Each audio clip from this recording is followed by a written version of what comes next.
Welcome to Mysteries, Monsters, and Mayhem. I'm Shannon Lawrence. And I'm MB Partlow. Quick content warning before we get started. This podcast may contain language and disturbing content, so enter at your own risk. Hello. Howdy do. Now it's October. It is October. It's not really. How time flies. How time flies. Just 20 minutes ago. It was September. It was September, and now it's already October. I feel, Burr, do you feel the chill in the air? Do you smell smell that fall smell? The burning leaves and the rotting pumpkins? That White Chicks pumpkin latte. No. The pumpkin stuff came out the last week of August. You did. And then I was mad because I was like, that's fine. Like, it is almost fall, so I get why, like, fall-y stuff is coming out. And then first week of September, boom, Christmas shit. And I was like, fuck you. Yeah. Literally, we got a week for fall and Halloween. Yeah. Eat me. I do not appreciate it. That's stupid. Stop. Like, I get wanting to put it out early. Feel like the worse things get, the earlier Christmas comes out, right? Because people need it. Yes. And that's fine. But can I have more than a week for the thing that makes me happy? No. I remember one year going to get candy at Target, which sadly I don't shop at Target anymore. I miss it. Yeah. But I think it might have been day after Halloween, so I was getting the cheap candy, but it could have been a couple days before and I just hadn't bought candy. But there's a mom and her daughter, and the daughter wasn't little, like little. I would say maybe 10. Mm-hmm.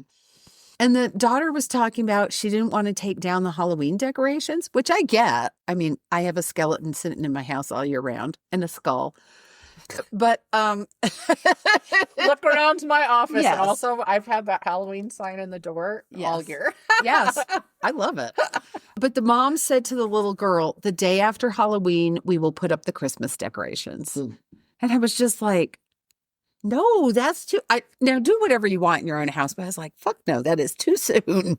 That's so much. Because they're cluttery, and it just stresses me out that much more. Is what the conclusion I've reached on why it stresses me out. Yes. I also just am not a big fan of Christmas, and that's fine. I don't begrudge other people doing it, but in my house, then I've got Christmas, which I get depressed around Christmas. So the earlier Christmas breaks out here, and the longer it sits here, the longer I'm depressed. Yes. I'm like, that's legit not a great thing. But everybody else in this house loves Christmas, and I don't want to ruin that for them. But I understand. I just want to experience fall. Like, I just really love Yes, fall. It makes me happy. Yes. It's in between. It's not freezing fucking cold yet. It's not roasting fucking hot. It's just pleasant. It's temperate. It smells good, and it has pretty colors. Damn it. Yes. Why can't people just enjoy that a little bit longer? I'm going to live somewhere where there's fall. I can't answer that because people are stupid. Yeah. So, because people are stupid. And this time the people is me. Segue. Just get a little sound to play like the screaming goat. With segue. Go for it. After 5 years, we think, maybe we should have a segue we should have done noise. this 5 years ago.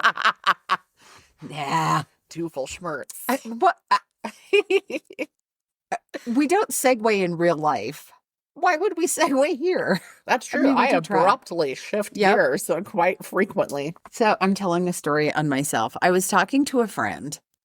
I was talking to Frida, who's known me since since we were both 17 years old. So I said to her, in my day, I said, I dated a fair number of people who, let's generously call them characters. And I said to her, and I said, I will even admit there were some losers in there. There were just some straight up L on the forehead losers. I said, but I don't think I ever dated anybody who I would call dumb. Yeah. That bitch took a breath and started naming names. And she was there. She knows. I had to agree. That's funny. Props to Frida for that one. I was humbled. That was like, here is a big bowl of humility, you twit. Of course you dated dummies. Not exclusively, but she was like, and I said, if you only went out with them once, you can't count that. And then I realized I couldn't hold an actual conversation with this human. And then I argued about one. I said, okay, now he was maybe not as smart as I was, but that doesn't mean he was actually dumb. And she didn't look at me. We were on them. And she just goes, think about it. Oh. So, yeah, if you look back on your past with a rosy glow, you're probably wrong. Yeah, probably. I was trying to think, like, now I dated fewer people, like I got married at 18. That's just kind of how it works, right? Got married at But I 29. still managed to get a bunch of characters in there. So, but you know what? They had to be able to break through the crazy that was me, and therefore, only certain types of people were going to do that. Yeah. I still feel bad. One of them was just super nice, and he was too into it, and it freaked me out, and I had to break up with him. I feel bad about that looking back. He's so sweet. It's sad that no, I'm sweet. Don't you remember last month I was sweet? But it's an awful thing that sometimes a guy is just, you can't be with him because he's too nice. Yeah, he was just too, like, it's just too much. He was too much, and I couldn't do it. I was like, sir. And you tried to explain, you tried to pass him off to your friends. Somebody else. I did not do that. But when I broke up with him, I made it very much us. I tried to make it very much a mutual thing. I worked very hard to do that so he wouldn't be hurt by it. And I think it worked. I ran into him as a waiter. Years later, I was like, please don't spend my food. But I ran into two exes as waiters at one, but they were both doing it like in college, it was just the time period, right? But I was like, I don't order anything now. I know. I can remember meeting guys and I'm like, oh, they're so nice. They are not right for me. Yeah. Like, and I have an excess, I've been told, of personality. Not everybody, I don't think I do. I have a big personality, but not everybody can cope with that. So it's like, he's nice. Who can I? Now, my friend Leslie and I both had dated this guy in, where the fuck? North Carolina. Chapel Hill. Chapel Hill. And we introduced him to the woman he ended up marrying. Nice. Because we were like, I said, how about we introduce, I shouldn't say, they fucking don't listen to this. I said, we should introduce Dave to Tony. And Leslie looks at me, she goes, but Tony's a lesbian. I said, well, they don't have to date, but I think they would get along. We should just introduce them to each other. And they ended up getting married. So she was not a lesbian. She was apparently not. Bi. Yes, she was. I really think more people are bi than think that don't realize they're bi. Yes, I know. And you're like, yeah. Yeah, I think that's probably true. But I mean, truly, like the number of stories you hear, and they're like, no, that was just experimentation. Oh, look, I've returned to it. Or hear me out. You were always bi. It's just that you just happened to. I think everything has a spectrum. Yes. And that is human sexuality is the big one. Which, let's be clear, that does mean people are on opposite ends of that spectrum too, right? Absolutely. Spectrum doesn't mean we all are, because we're not all in the middle with somebody. Like, well, you said it's a spectrum. And I was like, yes, but some people then are on an end of that spectrum, just like autism. So yeah, just like you were saying, our friend Ray. Yeah, we might as well just address that conversation. So we were talking about boobs. Yes, Joe Bob Briggs is like a horror host that's still going these days. He was, and then he wasn't, and now he is back and revivified for the last few years. And a man posted in one of the groups I'm in on Facebook for his show, and he said, "You know what? I'm glad we haven't had many boobs in the horror movies this season, and that's been really disappointing. But as a gay man, I tell you that I am delighted that this last movie had 32 boobs because gay men appreciate the beauty of breasts." And I was like, what? And then like some other guys respond. Now I saw this fairly early, so if I were to go back and find it, who knows what would be said under it. But like other men who said they were gay also agreed. They were like, yes, we do actually appreciate it. It's not titillating, but I introduced that pun in advance. But and I was like, but what? Because we have a friend who's like, boobs, ew, who's gay. Yes. And I'm like, so clearly the how gay men appreciate a female breast is also a spectrum. So, yeah, that was it was illuminating for me. Yes. And then, of course, women were like, yes, women too. Everybody loves a boob. And I was like, oh, but I don't. I was like, I actually get real tired of like feeling like almost every movie I watch has to have bare breasts in it. Yes. Like I reach a point sometimes when I watch too many things where I'm just like, could we not? Could somebody keep a shirt on? Oh, and that was throw out some man meat. Like, yes, that led to me saying because I've been watching True Blood. It led to me saying I was sick of seeing Jason Stackhouse's ass. Nice as it was. Yes. It's magnificent. He was a very attractive naked person, but I mean, he's also attractive with his clothes on, but I'm just tired of seeing it. Just really dumb. I'm like, how did he not have pneumonia the whole time he's filming that? Louisiana? Did they film in Louisiana? They might have. Warm. Possibly. It's like, can we keep going with one word responses for a little bit longer? Yes. Yeah. Great. Thank you for lobbing that one up so I can knock it back. Yes. I can't make that noise. Aw. I mean, not loud enough. People are like, our listeners are like, thank God there's a noise she can't make. Because she makes enough weird ones. I'm sad because in the last episode you talked about Fran Drescher and I used to be able to do a perfect, back when I was like good because it wasn't just a thing I did. I could do a perfect Fran Drescher. I cannot anymore. Mm-hmm. I also haven't heard her talk in about a decade. So, it's like on one of the, I don't know. I see it because at night, so a lot of times before I go to bed, it depends on what I've been watching or reading. I will watch some specific television before I go to bed. And one of the things I like to watch is The Golden Girls because it's very inoffensive and comforting. I don't know, but one of the other ones I sometimes will watch is The Nanny. Mm-hmm. So I have seen her in the last. Okay. So I started watching Mom. How are you liking it? How are you finding it? I mean, I had liked it when I first watched it. I don't know if it's because there are a lot of shows that just went whoop for us because we canceled cable at one point to save some money, right? And so then like those just went, and I just never went back to them once we had streaming, or maybe they weren't. Who knows? Yes. So I mean, I liked it already. I knew I liked it already. It's not a great show to watch if you're dealing with like family trauma that you're trying to like. Mommy issues or whatever. Would not recommend actually. So it's like, but yeah. How far into it are you? Probably just the second season. I've been playing it after like other things.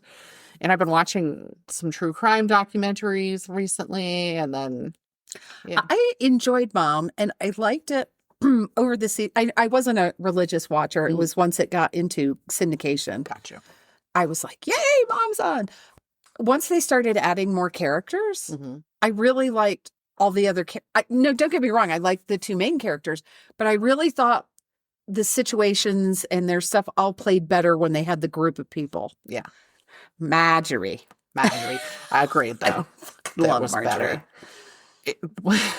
Well, we watched, what have we been watching? I've watched a lot of stuff lately because I suddenly could.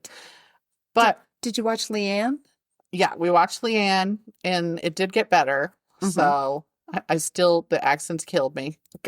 I was like, how can you have the audacity to have such a bad accent around the person who genuinely has that accent? But, I think they just shouldn't have made her. Yeah. But anyway, whatever. You were going to say. And I watched this one about a park ranger dude. For some reason, I thought it was based on C.J. Box, but then it was in Yosemite instead of up in Wyoming.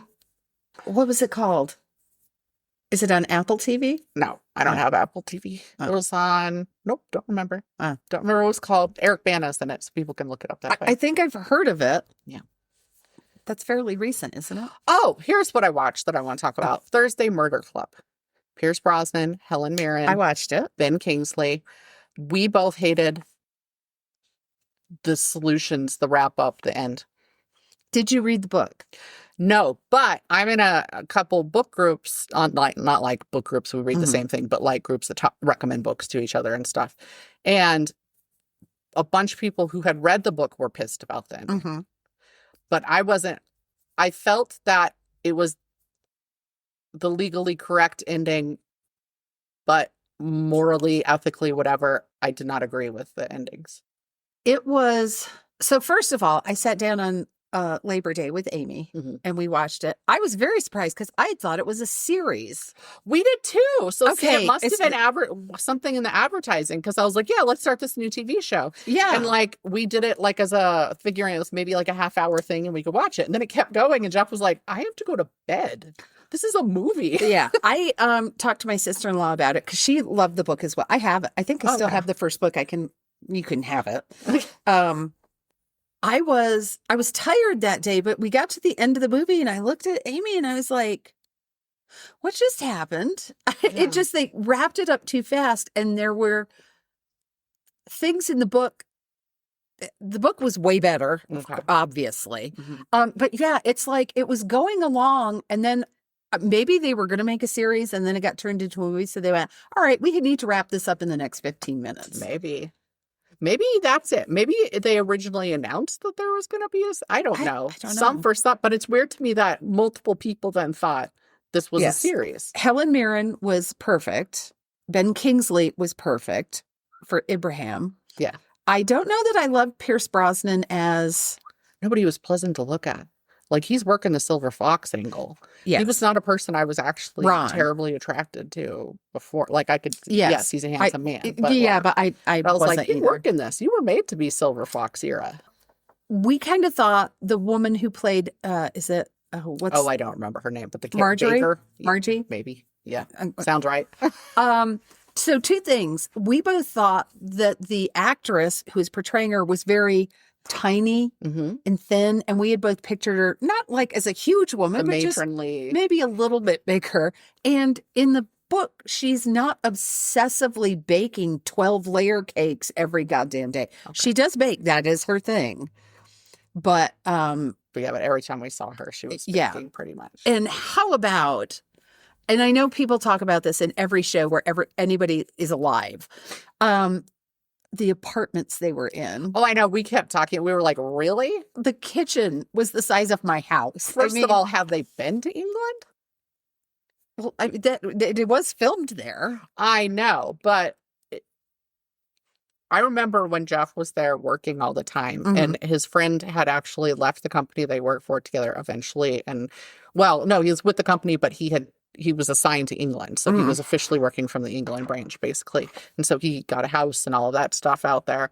And how tiny the rooms were. And me having gone out there recently, how tiny the rooms were. Yes. And I'm like, yeah, I get that it was filmed in England, but like, those were sets? Because they were fucking massive. These are retirement people. I was like, how rich were these people supposed to have been?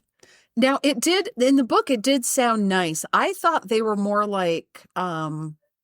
instead of all of them being in one building, they were like separate little houses or cottages, or I may be misremembering. Don't come at me. Or, come at me. Whatever. Fuck's not given. I mean, because there's the retirement home on like Fillmore and Union that has apartments inside, and you can get greater care inside, but then they have like full-blown, basically like condos around. They have garages. Yeah. So, but they're just close in and they can use all the amenities, which are insane because I've been in there because my Penn Women group met there because we had a resident. Actually, we had a couple residents, I think. I don't remember. But anyway, so we were able to use those facilities, and they were like a nice restaurant. It's a beautiful wooden bar, a movie room with a popcorn popper and the elevated seating. And just, I was like, damn, I will never be able to afford this when I retire. Well, there's that. That's why we're moving to Thailand or something. But the ending was rushed. The beginning of the movie was great, but the ending, it was like zoom. Well, I just wasn't happy with it. I was like, really? And you're not a friend. That's for sure. There is something that was. They did not stay completely true to the book. I'll just say that. Okay. You'll read it and you'll be... Yeah, it says there's a new season, and we were both like, I don't know. I will, because I did love the book so much, but I'm trying to remember what I think I remember what the second one was about. I'm not sure if I'm remembering the second one or the third. They're good. The books are really good. The movie did not live up to expectations. No, and it was such a strong cast. Like, I liked the characters. And I even liked Ron. I thought it was funny. It's total bachelor pad, his room. Like they have these Yes. sophisticated, gorgeous rooms and or whatever suites, and then he's like in this attic apartment that totally looks like a bachelor pad. Mhm. That amused me. I liked the guy who played Bogdan. Mm-hmm. I liked the two. Lucifer's in it. Yes. However, here's the thing. This made me think about the fact that in terms of charisma, it can apparently be like turned up and turned down, Mhm. right? Because he's really not charismatic in it. No. He really was kind of understated. And Yes. maybe that's intentional, except he's kind of like a little bit famous in it, like. Yeah. And so you would think the charisma would work, but he really had charisma as he had the Riz He did. as Lucifer. yeah. And so I was surprised that I was kind of like meh about him in this. And it was a different, So it's controllable charisma then. yes. I did say this tells me that he is a really good actor if he can turn up and down charisma for that, right? Because even Kevin Bacon is charismatic when he's a villain. Yeah. Right? Like Yeah. you can't not pay attention to Kevin Bacon when he's in something. I could not pay attention to this guy. in Yes. this. Yes. So that it's just the whole thing. Because first of all, nobody can even explain what charisma is. Yeah, true. And now it turns out you can have it all the time. You could dial it Or up you or dial can- it down. Act it, I guess. I wonder though, how exhausting must it be if it's on all the time? Ask Kevin Bacon. He's pretty chill. He is. Yeah. But I really like the actor and the actress who played the two cops. Mm. But they didn't develop that storyline enough because they got closer.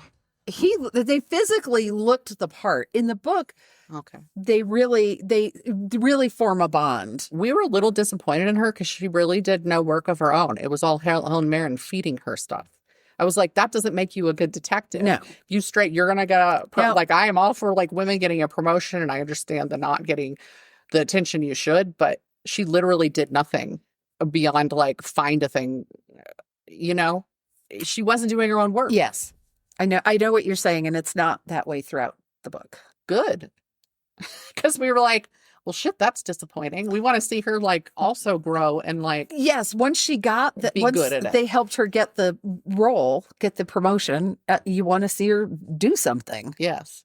So. There were a lot of elements where I was like, you brought in these really big stars and lovely production and all that, but I feel like the story had a lot of flaws and Yeah, justice was not served, in my opinion. and we were all so looking forward to this. Yeah. I wonder why they didn't do it as a series. I mean, it could have been short. It could, and they do that with British TV. It's not a set. It has to be this number of episodes. They could have done it in 4 episodes. Yeah. They could have done it in 6. They could have picked a weird number like 7. It could have been a mini series. Yes. Yeah. So I don't know. Maybe they I should don't know change either. up. And also, but it said new season, didn't it? It said new season. It's not a TV show. So explain that to me. Did it say they're, yeah. It I said don't they're coming remember. back for a round 2 or whatever. Oh, I think they don't know what it is. that could That's be. why there's confusion about it. The woman who played, what's her name's daughter, the one who did the forensic accounting for them. Yeah. That's the wife of the guy who wrote the books. Oh, interesting. So that's my I bit didn't of like her character very much, but okay, interesting. my bit of trivia for today. You don't in the first book. Okay. That was pretty well done. But they grow, they change, they they're people that way. Although some people never grow or change. Nope. Some people devolve. Yes. Yes. Right backwards. There it goes. Reel right back in. So have you seen anything at the theater lately? At the movie theater? Yeah. What did I see? If Nick We saw The Roses. We both love The War of the Roses. with Yes, me Kathleen too. Turner and Michael Douglas. Me too. We both liked this, and here's the thing. Still War of the Roses is way better. But Okay. Benedict Cumberbatch and Olivia Colman are fantastic together. They're great as a Mhm. couple. It was right where it needed to be. I felt like some of the secondary actors comedic actors I really like were underused. Okay. Um, What's his name? I don't want to say his name wrong, but Nkuti Gatwa, the Doctor Who guy, and Sex Education. I don't know him. Oh, he's a huge personality and he's hardly in this. Oh. I love him. And I don't watch Doctor Who, but my husband watches him. He really liked him as Doctor Who. And then I loved him in Sex Education with Gillian Anderson. And he was just kind of meh. And he had to have so they're British, Benedict Cumberbatch and Olivia Colman, but they're in the US. I think I knew So that. everybody else is American. So he was American despite actually being a British actor. And there was kind of like a little funny thing, which had to be an intentional nod, where they're talking about how they talk and, you know, like double speak in British and stuff. And he was like, yeah, I never know what they're saying. Or, you know, like. But anyway, Kate McKinnon is in it. Andy Samberg is in it, who I'm like, you know, I like him, but I don't love him. He was funny in Brooklyn Nine-Nine. Yeah, I like him a lot. I love Kate McKinnon. Yes. She's a favorite. And she did have more parts than I think the other understated ones did, but I was just like, eh. So, but the two main people were great and they carried it, so it's fine. I just felt like, why did you like put all these great comedic and actors in it and then just kind of be like, yeah, trickle. But who knows? It was really good, and they didn't try and do like blow by blow copies. So like, right, Jeff didn't even realize it was based off of that before we went. And that's what I was reading, was that it was based on it, not. Which I appreciate. I do not like straight up remakes where you're like, okay, well, you just did the same thing, but shittier. So you don't have that problem seeing it. It was funny. Oh, good. And of course, it does go very dark. Unlike the original, no animals are harmed in their little war. But it wasn't until like they hit that insane war part where they're like, all right, let's divorce and everything, that shit really kicks up. And he went, oh, it is the War of the Roses. And all like, yes. I love the line. I can't remember the exact line of Michael Douglas. What are you doing? Pissing on the fish in the original, where he stands up and just. It's so dark. It's so perfectly dark. This one is less dark. I'm not surprised. More of a focus on comedy, but not like heavy laughing the whole time type thing. But it's good. And of course, all over social media, you're seeing clips of interviews with all the people who are in the movie. So, and I'm like, I don't stop. I don't want to get tired of it before I get to see it. Yeah. No, it was good. I wanted to see Nobody too, and then they only had like a 10 p.m. and we wanted to go to that particular theater, so we saw this instead. Did you go to the Roadhouse? Yeah, that's my favorite theater. Yeah. So they only have a 10 p.m. of Nobody too. Oh, and that's why we were like, yeah, you'll be able to stream it soon. Yeah, I like to watch an action flick on the big screen more than I like a comedy, but I just wanted to go out. It was the week after I had freedom from the job. The previous job, I did get another job back in December. So I was working both, but still I had more freedom and I didn't have specific times I was working and stuff. So I was like, I want to go to a movie. Get me out of this house. So we did. It was good. Good. I'm glad to hear that, because I think I will go see that. Yeah. Make Joe go see that this week. I'm reading Roger Moore's, one of his memoirs. I saw. Right, how is it? He's kind of darling. Is he really? Yes. I was like, this actually somehow makes me happy. And I still reading this because he starts in his child. He has multiple ones out, so I don't know. I think one is like pretty much all the Bond stuff and so on. But it starts when he's little, and it's really interesting era because I mean he was one of the kids that was shipped out to the country because of the straight thing happening. Like he was one of those, and then it was such a terrible experience for him, and he got super sick and ended up in out because they didn't like him. He did just not hit it off with the family that took him in. He was just a little kid. Yeah. And they were so mean to him. And then he ends up in the hospital and he was like, that saved me. My dad came and got me and brought me back out and put me in my grandparents' house, for at least a little, not in the middle of London. And that's where his mom had been because his dad was a cop. So he had to stay. Right. But so there's like these cute little stories about stuff that happened. And then there's them going to, and it's never heavy. Like he's just like, and then we went into he as a teenager got really drunk one time. And then he was like, I'm an idiot. And my friend said, and he said, my dad's going to kill me if he smells this alcohol in my breath. And he said, well, smoke some cigarettes and then it'll cover up the alcohol smell. So he does it because he's already drunk, right? So he's stupid. And then he's on his way back home on the bus and he goes, wait, I'm going to get killed for having cigarette breath. Yes. And then he gets there and the bomb sirens go off right as he gets home. And they end up in the shelter that his dad had built one in their own yard. So they didn't have to go to a public one. And he is vomiting because he's so drunk in the shelter during the bomb raid. Oh my God. Yes. And I'm like, it's those kinds of stories, but he's telling it very light, just just like you expect him to talk after you've seen him and things, just very goofy. And he was like an only child. And Oh, wow. I'm enjoying it. That sounds good. Yeah. Because some biographies you think are going to be good or not. And that's the thing is I saw a bunch of, like, I wasn't thinking about reading. I didn't even know he had memoirs. And then some people were telling me, and they were like, oh, delightful, right? And I was like, okay, I need something delightful right now. And it is.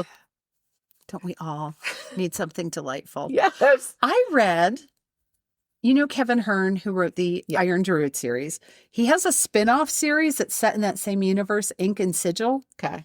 There are 2 books. I don't know if he's going any farther with it. I kind of hope so.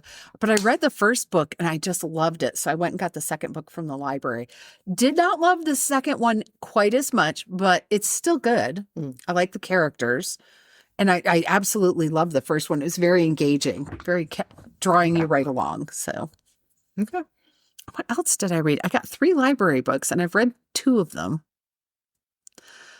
Somebody, I can't remember the author, wrote How to Survive a Haunted House. Mm-hmm. That was really good.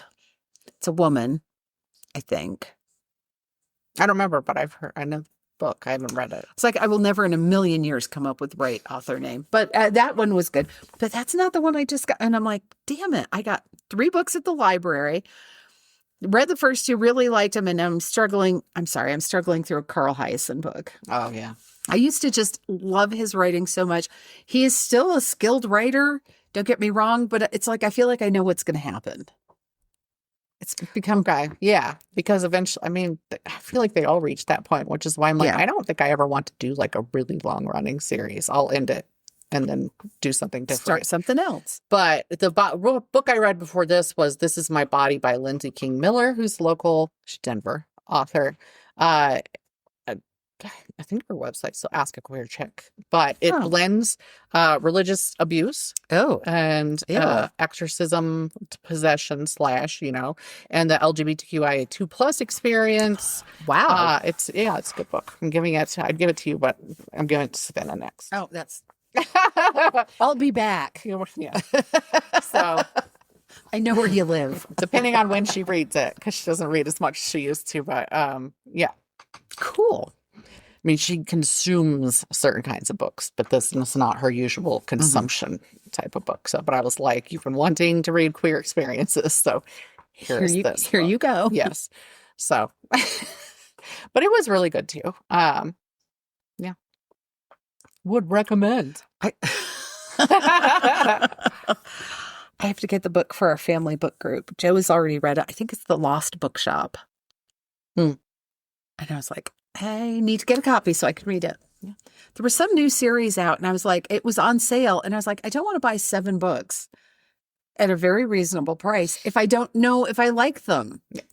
And our library has 1 copy of the first book and it's audio. And I want to read it. I don't want to listen to it. Yeah. You can't tell me shit. I certainly don't want people reading to me. Yeah, I don't like audiobooks. I cannot do audiobooks. I've tried the ones that have like the actors make it bear. Like there were some really good ones back on cassette. So this is when I listened to it of Harry Potter. The guy was amazing who read it. And it was still like rough and I wasn't going to retain. I don't retain something that way. I don't either. That's the thing. And So there are plenty of people that retain it that way, and I'm glad that they have audiobooks. But now I have listened to some of the Terry Pratchett books, and because I've already read them and I'm familiar with them, it's delightful listening to the audio because sometimes I'm like, oh, that's how you pronounce that word. But they're funny because they've had some really good readers. So yeah, like we went through a phase because we were doing road trips to like Oregon and stuff with the kids in Texas and to visit family. And so Jeff was trying to find like audiobooks I'd like. So I was like, find me Tim Curry. And, and so we did a bunch of like known entities. Oh, nice. And I do have like 1 Stephen King short story collection on CD that he read himself. I was like, well, he's going to know exactly what to do. He goes all in. He's making all the weird noises. He does it all. So, like, that was good. I still can't. I tried to listen to, we talked about The Gunslinger, the original Dark Tower is one of my favorites that I've read over and over. I tried to listen to that. Didn't get through. Who was the narrator? I don't remember. It's been a long time. I stopped trying them ages ago because I know better. Like, podcasts I can only do if I'm doing something. Yes. If I'm in the car, I can't listen to a book because I will nod off. Mm. If I'm walking, it's fine. Except when I was listening to Terry Pratchett, I would just be laughing my ass off. So it's like, here's this strange woman walking through the neighborhood laughing. Not even then. At least No. I'm not screaming. I need music when I'm doing. So that's the thing is like a lot of things I need music. Like when I'm cleaning, it has to be music. I can cook dinner to a podcast though. Because it's a short. Yeah. It's only going to take X amount of time. Well, that's a good thought. But like if I'm cleaning the house, I just blast music. My kids know if I'm doing like a deep clean because my music is just, it's on the speaker. If I need to be motivated, I will sometimes go and just type in house cleaning playlist. Because it's always really upbeat and motivating. And I'm like, all right. Yeah. That works. It has to be loud so I can sing and dance while I clean. Yeah. Yeah. That's the only kind of exercise I can get right now. It's very limited. One-legged. You can still shake your groove thing. I can. That's right. My booty's not hurt.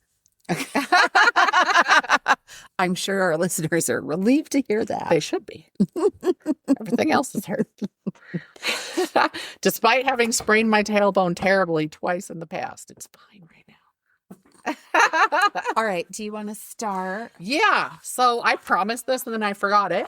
I promised this when we did our episode at Pikes Peak Writers with David Slayton because it came up. Okay. And I was like, you know what? It's time for me to cover it. You know, I've wanted to for a while. And then I wanted to listen to, there was a podcast that had a cold case detective on it who was talking about, and he had some stuff that you can't find online. Ooh. And the problem is I went to do it years ago and his entire podcast had disappeared, turns out, because his co-host had gotten into trouble and they had yoinked the entire thing. Yeah. Had done something inappropriate at a work party. Oops. Like he didn't straight up rape her. I feel like I should say nobody got raped, but he was still inappropriate at a work party. So then, yeah, I forgot. Then it came back around. I was like, okay, I might as well do it. I did a search on the word smart because her name is Elizabeth Short. And I kept thinking, my brain kept doing Elizabeth Smart, who has her own true crime story. Yes. So anyway, we're doing the Black Dahlia. All right. You're going to have to say that louder. No, because I'm going to say it again. Okay. I was gonna surprise people, and then I said it. So no surprise here. At about 10:45 on the morning of January 15th, 1947, a young mother walking with her 3-year-old daughter through their partially developed neighborhood in LA to get to a shoe repair shop saw something lying in the grass just a foot or so off the sidewalk. At first, it looked like a mannequin, but she quickly realized it was a body. Snatching her little girl up, she raced for the nearest house and asked to use their phone to call the police. That body belonged to 22-year-old Elizabeth Short, who had quickly come to be known as the Black Dahlia in the press. Elizabeth, who had recently started going by Beth, so everybody talked about her, called her Beth, and sometimes Betty, which was coincidentally the name of the woman who found her, Betty, had been cut in half. I'm not giving her name out because her 3-year-old's probably still alive, so I'm not giving out her last name. Had been cut in half in what is referred to as a hemicorporectomy, where the lumbar spine is severed between the second and third lumbar vertebrae. It was considered, people have that amputation done. Can still live, right? It was considered skillfully done. I always question that because, of course, how many times have they been like, it's a surgeon? And because they said that about Jack the Ripper, and then you find out there was nothing surgical about what he did. He was butchering them. Just because you can cut somebody open doesn't mean you do it skillfully. Yeah. All right. So anyway, but they said, and this is in the 40s, so who knows? It was considered skillfully done. She had ligature marks on her wrists and ankles and some sort of choking or ligature marking around her neck. And her mouth had been cut into the Glasgow smile, right? That's one of the things it's called, where it's sliced from her mouth. Now, I was irritated to see, I'm too literal about some of these things. I'm not a person who has too much of a problem being literal, but stuff like this that annoys me. They were like ear to ear. It didn't go all the way to her ears. Whatever. It was 3 inches on one side, 2.5 on the other. But they sliced like the through Joker. the mouth. Yes. Up toward her ears. She had clearly been struck in the head more than once. There's like a dent visible in her forehead with bruising and the denting to show for it. But there was no skull fracture. So it must just be how it looked. So clearly there can't really be a dent in the bone if there's no skull fracture. Her abdomen had been sliced vertically. And patches of skin were missing from her breasts and leg. In fact, it looked like one of her breasts had just been, the whole top part had just been sliced off. The other one was just cut. In addition, her pubic hair had been removed by hand. They felt not with a razor, but like close cut with scissors or something. Very, very short. And her pubic area had been sliced repeatedly with a blade of some sort. Like it was hatch marked. I've finally seen the pictures now, and it just doesn't do it justice. It was just somebody was very angry. It was very much in that one area of the body, and it's just slice, slice, slice, slice, slice. In addition, she had been drained entirely of blood. Her intestines had been tucked under her butt. They're not visible in the pictures. I did look at the crime, like really, first time I've seen these crime scene pictures where it was up close. And her body had been cleaned with gasoline to remove all evidence. Only blood on the scene was in a cement bag nearby and in a possible, like a shoe print they felt, just not a really great one, that seemed to have some blood in it. It was clear she had been killed elsewhere and dumped in this location after being cleaned up. There were a set of tire tracks that might have been left by the car that dumped her. Luckily, it looked like most of the damage had been done post-mortem, but her cause of death was determined to be shock and hemorrhaging. Oh, God. Her body had been posed with her torso set apart from her lower body. It's kind of askew. Her legs were splayed wide open, and her arms were up by her head, kind of like if you said put your hands up, how you would do it. Her clothing was nowhere to be found. She'd been placed on top of the morning dew, so they knew this indicated the time her body was dumped-ish was after the dawn had fallen, like dawn had come through and the dew had fallen. She was not yet in rigor mortis, so they pretty much surmised she'd been killed on or after 1 a.m. Okay. The autopsy showed she may have been anally raped before death. There was something about dilation and stuff, but there was no semen found. An FBI agent's statement said that a 1-pound chunk of flesh cut from her thigh was stuffed into her vagina, and the pubic hair that had been cut, not shaved, was found in her rectum. I only saw that from this FBI agent's statements, and it was directly from his report, so I do not know how true that is. I didn't go find the autopsy report. So that agent's report also implied a lot more damage had been done while she was alive. So that I'm not sure, because the autopsy seemed to say, no, it was fine. They cut her mouth before. That was done before perimortem or whatever. But like the other torture being cut in half was postmortem. This FBI agent's report said otherwise. So I was like, I don't know. Just take what he said with a grain of salt. She was identified by her fingerprints, as she had applied for a job in the past that required fingerprinting. She'd worked for like the military out there, not as military, but doing a job on base. And she'd been arrested in 1943 for underage drinking.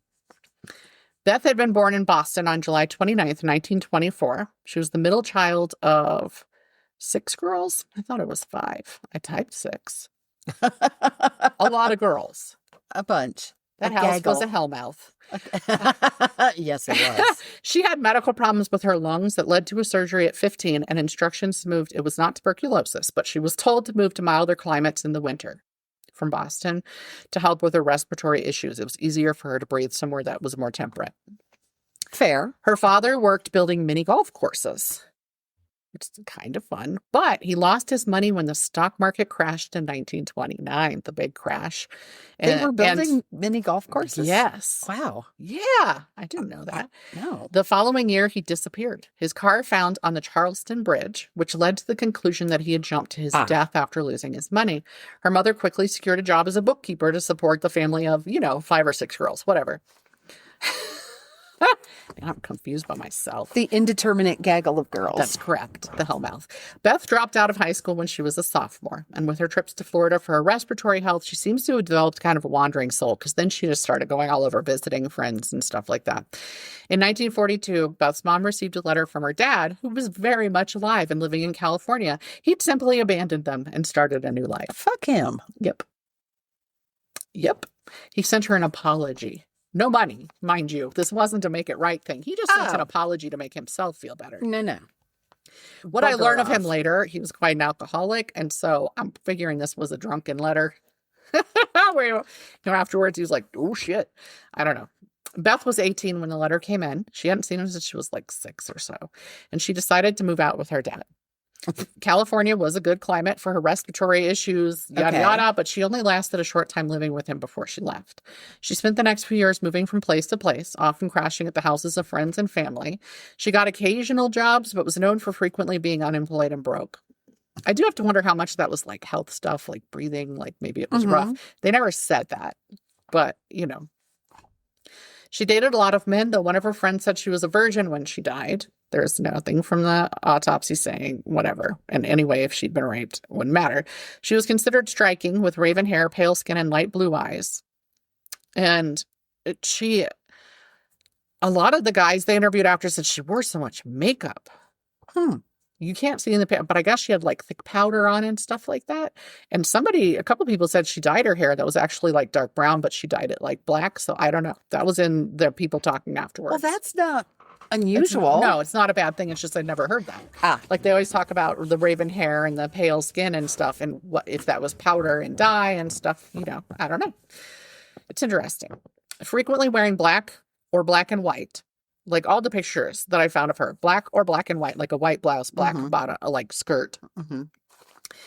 The moniker of the Black Dahlia was actually given to her before her death, but happily seized upon by the press when they heard the name.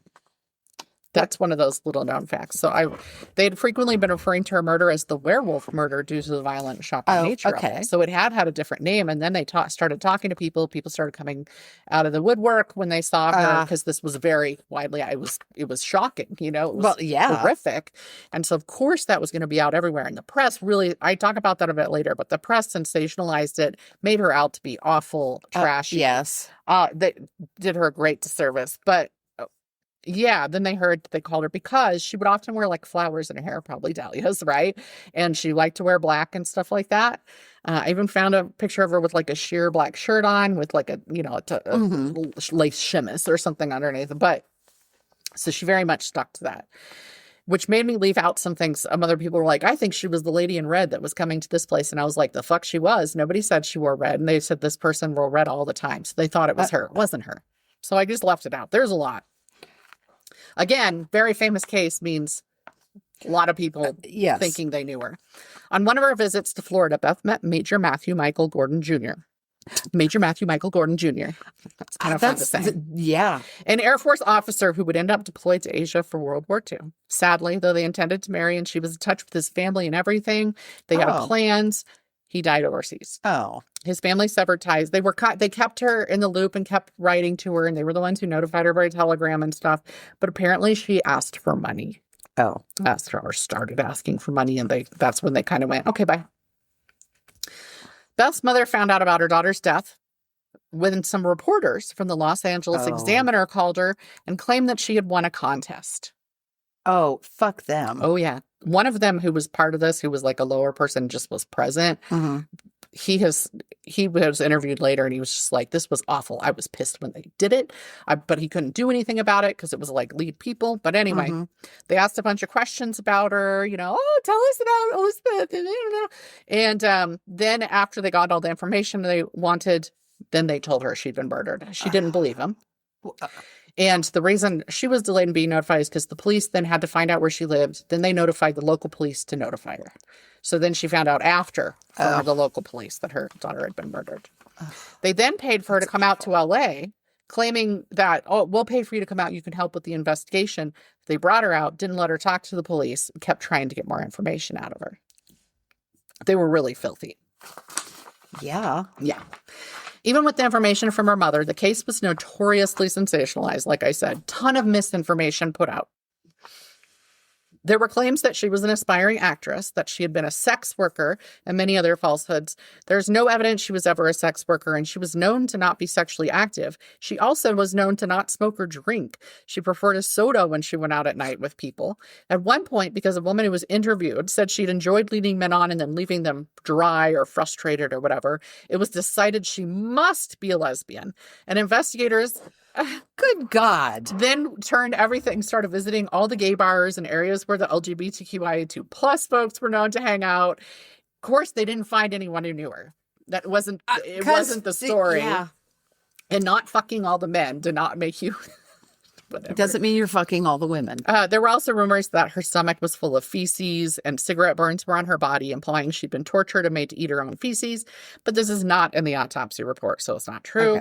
I saw it all over Reddit, still stated as fact.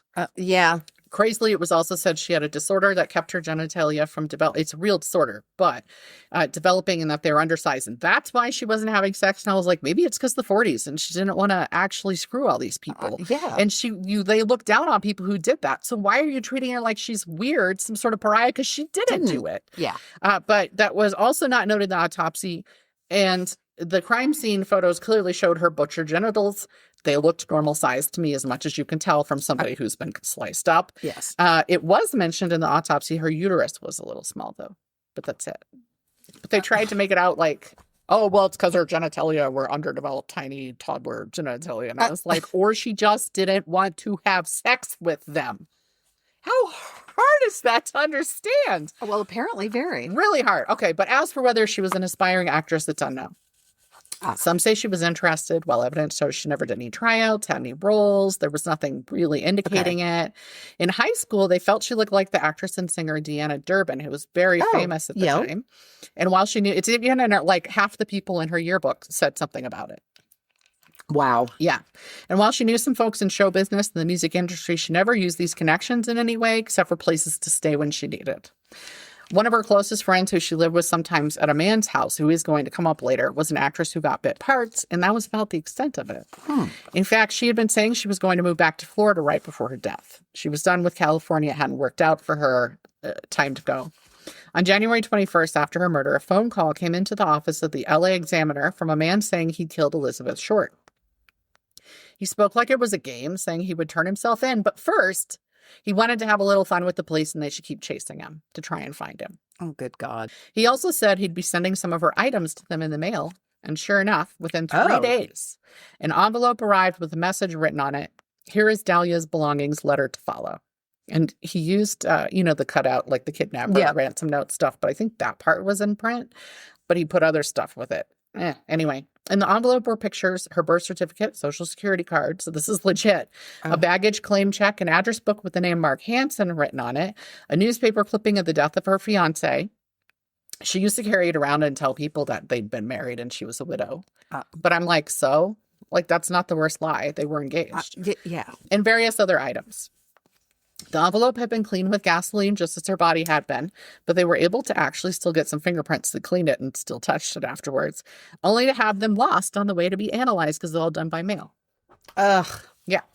The same day the envelope showed up, a shoe and purse were found that would be confirmed to be hers. It was sitting on top of a garbage can. As with everything else, they had been cleaned with gasoline, so no evidence was found.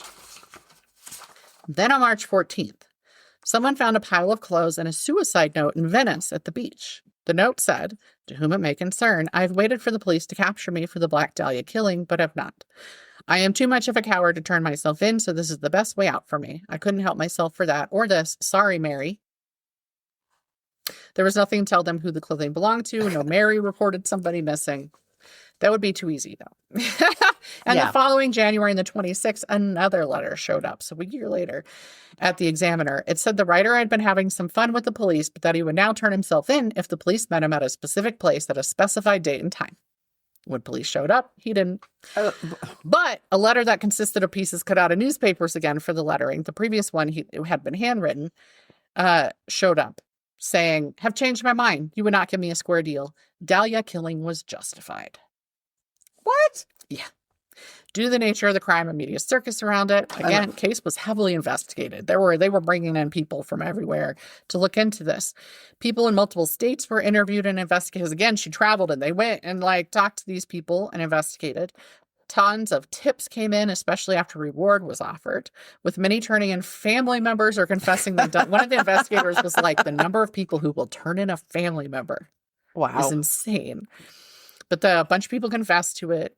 There were many suspects, but there are 3 that have stuck out as primary suspects, and I'm just going to go over them.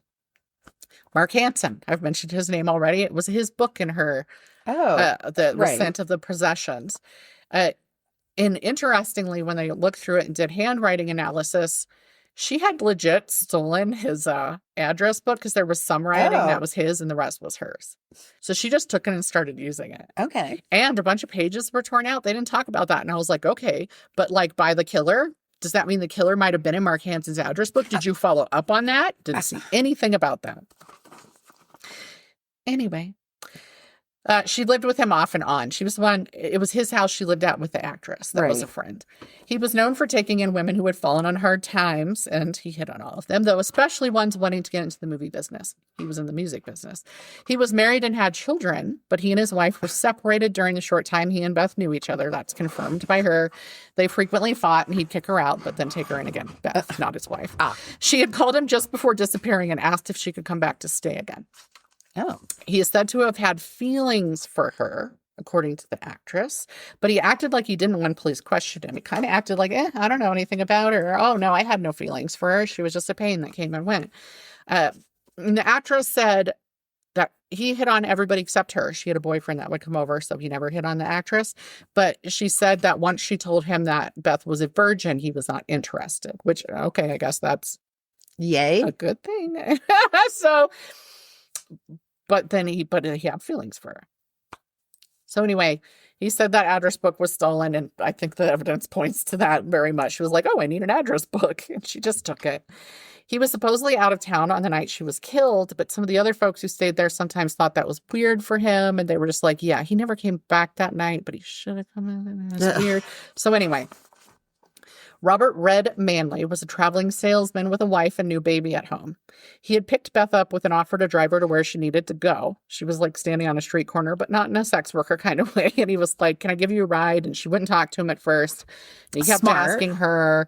And she was like, why should I, they had a whole conversation that he reported. But anyway, she ultimately got in, let her drive her, and he took her. And he asked her if she'd go on a date with him, and she said sure. And so then they discussed that. They went on 2 dates at different times, one of them ending in a hotel room. Now, this one, they were in a different city, and she said, can you drive me back to LA? That's that second one. They end up in a hotel room. And once there, she grabbed the blanket off the bed, and she slept on the floor, saying she was having her period. Just don't bug me. I'm having my period. And he was like, you weren't miserable when we were dancing and drinking and eating, and I was paying for it all earlier. Was the way he felt about that. But he was also one of the last people to see her. She had told him she was meeting her sister at the Biltmore. One of her sisters was married and was living in California, but not there. So he'd driven her there. She went to use the bathroom and the phone, from which she called Hanson to ask if she could come back. And he asked after her sister at the desk. She asked him to ask after her sister at the desk. And the desk was like, no, there's nobody by that name here. And then he described her the way she described him. They were like, no, she's not here. That's weird. And no, the sister was like, we never made arrangements when interviewed later. But anyway, she insisted on staying and waiting for her sister. So he left. And the staff at the Biltmore reported seeing her leaving a few hours later, that she kind of hung out in the lobby, used the phone, and then she just walked out. And this was the last anyone reported seeing her. It was January 9th. Her body would be found on the 15th. Nobody knows where she was in between that time. Oh. Yeah. Now, a bunch of people have come forward and said, oh, I think I saw her here, Right. But none of those were substantiated. The final suspect I'm going to discuss was a suspect then, but more evidence has come to light in recent years, and he is who I mentioned when I did the lipstick killer. Dr. George Hodel was a gynecologist. He was questioned at the time of the murder with some evidence that he had known Elizabeth Short and had her at his house even at one point. He was already suspected in the death of his secretary, and his house had been wiretapped. He was recorded as saying, quote, supposing I did kill the Black Dahlia. They couldn't prove it now. They can't talk to my secretary because she's dead. They thought there was something fishy. Anyway, now they may have figured it out. Killed her. Maybe I did kill my secretary. They don't know who he's talking to as an unidentified person. Visitor. Okay. Wow. His son, Steve Hodel, an LAPD homicide detective, decided to investigate him further in the hopes of clearing his father's name, because he had never been fully cleared, but they didn't have evidence. Instead, he found additional evidence pointing to his father and now fully believes his dad did it. Oh. He also thinks he may have been the person actually responsible for the death of 6-year-old Suzanne Degnan in Chicago, a death that was pinned on the lipstick killer, a college boy who you might recall, who received life in prison for those murders. Handwriting analysis was done to compare his handwriting to that of the lipstick killers, and distinctive similarities were found, including both sets of writing, including a weird mix of capitals and lowercase. His letters were like, even when handwritten. Words that matched each other exactly, and the letter P and both being similarly misshapen. These are the things that they look for. He received training as a surgeon, and he fled to the Philippines in 1950. In addition, 5 witnesses said he was her boyfriend for a time, and his son found a receipt for the same brand of cement as the bag found with blood in it at the murder site for a week before the murder. Okay. He was also accused by his daughter of having raped her. All in all, not a great guy. Mm-hmm. No matter what. His ex-wife, when questioned during the initial investigation, said he was not the type who would have committed murder. Even though that she was his ex, she said, nah, he wouldn't be a killer. And he was a very good doctor, and he has no surgical training. Well, the son begs to differ. Even said where he got the surgical training. So his son has written a book about why he thinks his father was responsible for at least the 2 murders. However, there's no substantial proof that he knew Elizabeth Short. This doesn't preclude it being a stranger murder. Hodel Jr. believes at least one other murder in the area might have also been his father. Police were similarly mocked with letters with that murder, but that one had really nothing else in common with Short's. It was, they believe somebody waited in this woman's home, Georgette Bauerdorf, age 20, and then blitzed her when she came in, and her body was found in the bathtub. Oh. She may have worked with Beth at the Hollywood Canteen, but it hasn't been definitively shown that Beth worked there. Some people have said, no, that's not true. A DA, when looking at the evidence Hodel Jr. gave him, said he would have had enough to pursue charges with what he's found on his dad. There were at least a dozen murders of women in LA between 1942 and 1949 that were never solved. The LAPD were called out over it. There was a grand jury convened about how shitty they were at investigating the crimes. And I did this, came up in another of my previous episodes. I covered the death of a realtor in the area during this time that they thought might have been the same person. Yep. Elizabeth Short has been talked about, written about, and had movies made about her, most of which gave a lot of false information, many of which made her out to be trashy, though people who knew her said this wasn't so, like consistently, not 100%, but really consistently. She was troubled, yes, known to mooch off others, but she was not committing crimes, working as a sex worker, or harming others. Yeah. She was popular with men and went out on many dates. Like, legit, there's pictures. She had all these pictures of men in her purse that came in that manila envelope. And, they were feeding her. Maybe this is how she was getting fed. You know, it's not a bad way to do it. But her roommates through the years said she usually got home by 11 p.m. at the latest, and she didn't sleep around.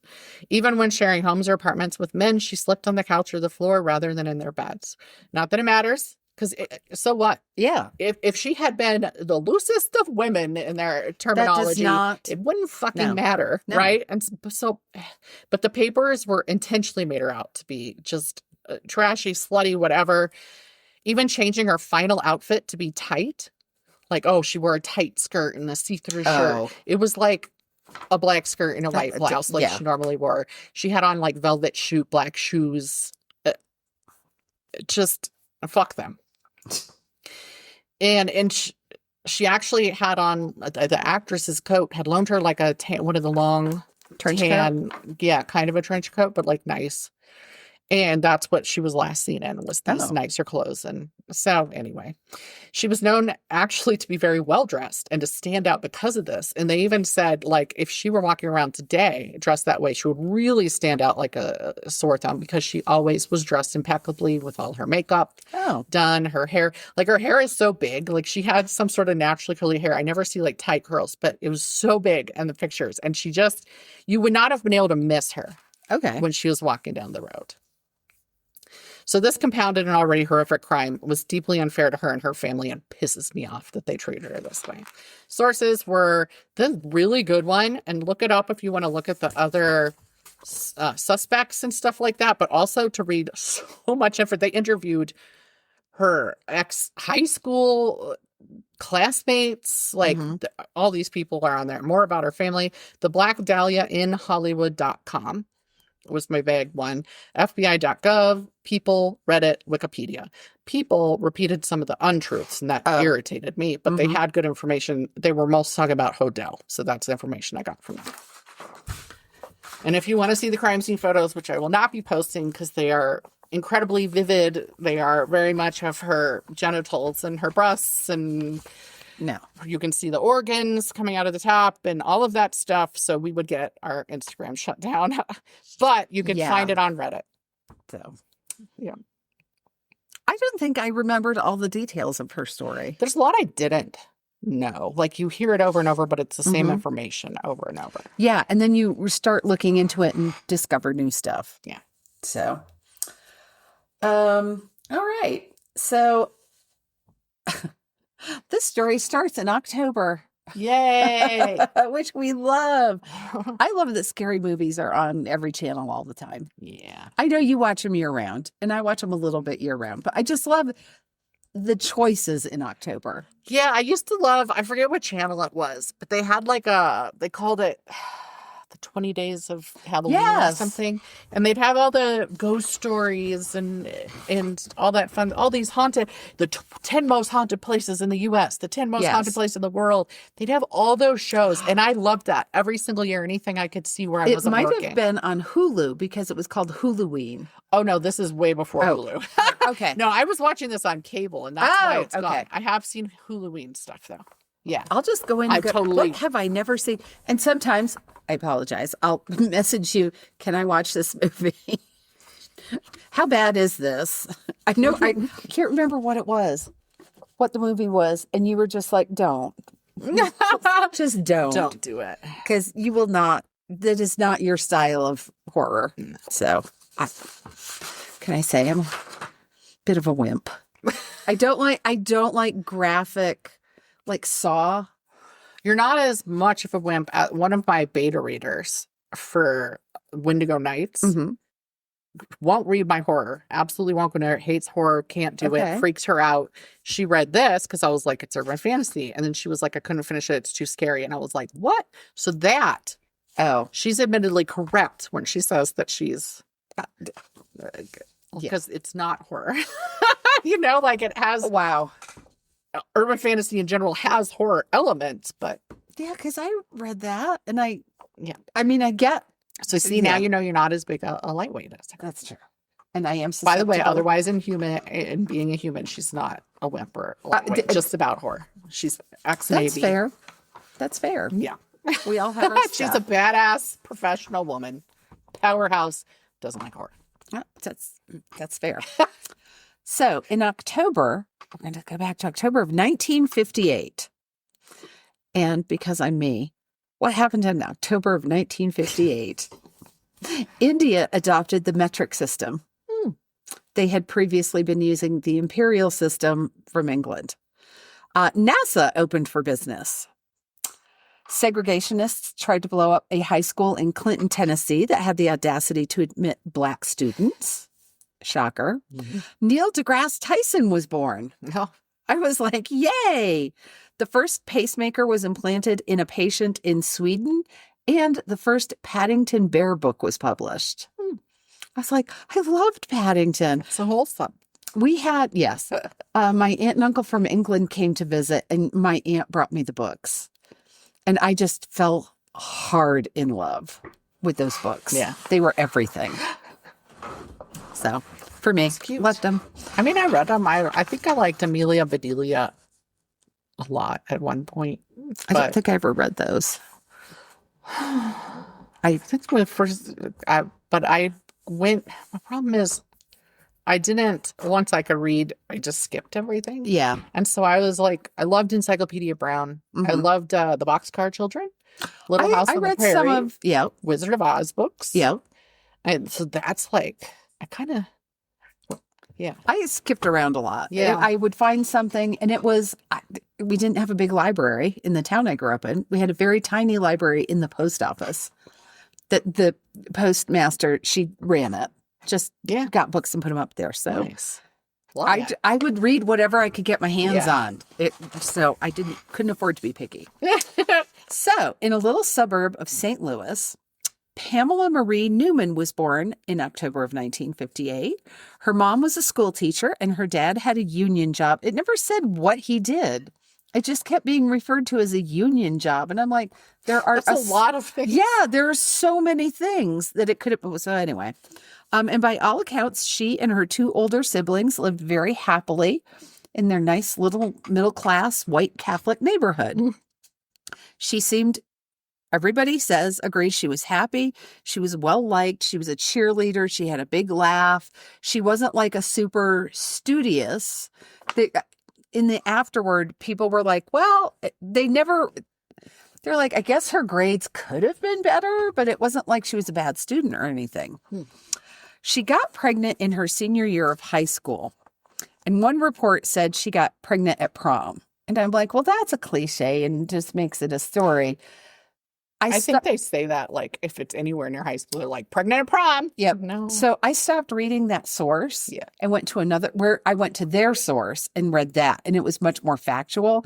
This was very inflated. And I was like, After graduation, while her friends were going off to college, she got married because she had gotten pregnant at the end of her senior year. She had a daughter and stayed married for 6 years before divorcing. I don't think I ever got the guy's name. She later married Mark Hupp, who was a minor league baseball player. And then when he didn't get picked up for the majors, he became a carpenter. Apparently, they did okay. They moved to Florida in 1989. They had a son together. They moved back to O'Fallon, Missouri after her dad's death in 2001. And I found one reference to them doing a side hustle flipping houses. Wow. Maybe they did, maybe they didn't. That's the problem. Like, you're like, oh, interesting new information. Wait, is it true? Is it Why true? didn't anybody else report it? Yeah. So there's a lot of that with Black Dahlia. Like, yes. So acquaintances said when Pam moved back to town, she seemed quieter. She did not reach out to old friends and she did not make new friends. She was very much kind of withdrawn, but she did join the women's club at her church. She sent her kids to the same Catholic school that she had attended. That was mentioned repeatedly. I'm like, so you repeat what you know. I don't know why they thought that was significant. Apparently, she'd also become very aware of money and become very tight with the buck. Like, she didn't want to get involved in anything that was going to cost her money. Okay. The point I think they were making was that she didn't grow up poor. She was kind of middle class, maybe lower middle class, but they weren't extravagant, but they had enough. Yeah. So they don't know where this came from. She had a variety of low-level insurance jobs before she tried to seek disability for injuries she said she had suffered. And I say she said she had suffered because no one was ever able to document where or when she got injured. Okay. It was later learned that she'd been fired from those jobs for forging signatures. That's a big bad in the it's bad anywhere, but it's really bad in the insurance industry. So one of her jobs was at a state farm office where she met a woman named Betsy Faria, who is roughly 10 years her junior. Faria is described as being warm-hearted and bubbly and scatterbrained, always short of cash, but shored up emotionally by dozens of friends who adored her. I mean, except for the scatterbrained part, I'm like, who doesn't want to be her?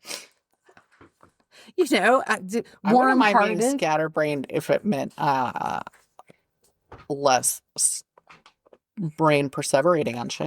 Well, it might. Their boss, Mike Boucher said, sure. And it's in the Midwest, so who the fuck knows how they pronounced it? It's probably because it could be that's a problem. Like in America, like when you're reading a name, you're like, is it French? Is it German? Italian? Persian? Is it yes. like, what is it? Exactly. I don't know how to pronounce it if I don't know what it is. But he really liked Pam. He thought she was clearly underemployed. He described her as very bright, very professional, very positive, with good insights into personalities and office politics. And apparently he leaned on her for advice, especially in dealing with other people. Pam and Betsy fell out of contact when they were no longer working together, but in early 2010, when Betsy got a diagnosis of breast cancer, Pam was right there to offer support. In fact, Pam went to all of her treatment appointments with her. Betsy's father remembers trying to talk to his daughter about her financial arrangements because she wanted to take care of her two teenage daughters, and she was afraid her husband wouldn't be responsible about managing the money. He was not the father of the two girls. The conversation never happened. The dad contends he was supposed to meet her at a treatment appointment, and when he got there, Pam was already there, and he didn't feel comfortable bringing up money in front of someone he didn't know. You can't blame him. It looked like Betsy had beaten her cancer, but in October of 2011, she learned it had spread to her liver. So she had to start treatment again. On December 22nd, at a local library, Betsy and Pam asked a librarian to witness a form for them. It removed Betsy's husband, Russ, and made Pam sole beneficiary of Betsy's life insurance. Mm. Yeah, I could tell by the look on your face. You're like, oh, fuck, how many times have we heard this? We have heard this story. It just gets fucking crazy. I'm like, bloom. I know. It's like, something's wrong. No. On December 27th, Betsy's husband came home to find her on the kitchen floor. Her wrists were slashed open, and one of their kitchen knives was sticking out of her neck. And it should be noted, this never came up in the trial. She had tried to commit suicide before. Mm-hmm. His first thought, and he's calling 911. He immediately calls 911. But his first thought was that she couldn't take the news that the cancer had spread. And Fair, but a weird way to treatment. kill yourself. But I mean, when you see someone whose wrists are slashed, I get your first. The neck. Yes. And that was, and I don't know if he noticed the knife. Mm. That was in the police description. So when her body was examined more closely, it was determined they were like, she did not do this to herself. The wounds on her wrists went all the way to the bone. She'd been stabbed in the skull and in the eye socket, not just her throat. Her clothes hid even more wounds, and the final count was 55 stab wounds. Jesus. So when the police arrived on the scene, the house was kind of a mess. Police searched the house and found the housewife had cancer. Yes. Yeah. I'm like, it's kind of a cliche. When you go away, you want to leave your house neat because if people have to come in because you've departed for whatever reason, you don't want them to come in and find a mess. That's why you wear clean underwear when you leave the house, or maybe no underwear. You do you. So if you get hit by a bus, you don't have dirty underwear. I don't understand that saying anyway, because are people not putting on clean underwear every day? That has always been my question. I don't even think about wearing clean underwear out of the house because I put on clean underwear that day. Like, no, I don't ever go, I'm going to the grocery store. Let me change my underwear. Must quickly change my underwear to clean on. Like, how dirty is your underwear that you have to change your underwear before you leave the house? I will say I do not often shit myself. So this is not a problem. Now I understand people with medical things that are that's different. That's totally different. We're not mocking that. But no. What? I know. I don't. I'm like this saying. This is a neurotypical saying if there ever was one that makes no fucking sense. Yeah, it really is. Don't forget to put on clean underwear because you're in an accident. Guess what? If I've been in an accident, my underwear is still clean, for the record. But in fact, I got severe cystitis for months because I had to pee before the accident. Did not pee in the accident where I had abdominal damage. And then I was strapped to a backboard. And then I spent hours in the ER, and I refused to let them catheterize me. So I held smart choice, but yeah. And so by the time I peed, I had worked up quite some damage. I was pissing blood for a couple years. Oh my God. But by God, my underwear were clean. And that was with a full bladder at the time of the accident. So take that. Okay. So back to Pam and Betsy. Police searched the house and found Russ's slippers on top of a pile in the back of his closet, stained with blood. Police reports indicate they immediately suspected Russ. Now, that's not unusual. That is always the first suspect is the boyfriend or the spouse or the girlfriend. And especially when it's like, I think she committed suicide. They're like, sure, 55 stab wounds or whatever. Yeah. Now, to be fair, because that's a point that was brought up later. They were under her clothing, so he probably didn't realize the extent of the damage. I mean, you walk in on a body. Yeah. Period. Shock. Period. Somebody you love, perhaps. Yes. Period. Yes. Right? Like, you're not like, let me investigate. It does not appear that they had like a storybook marriage, but they did seem to love each other. Yeah. They did care for each other.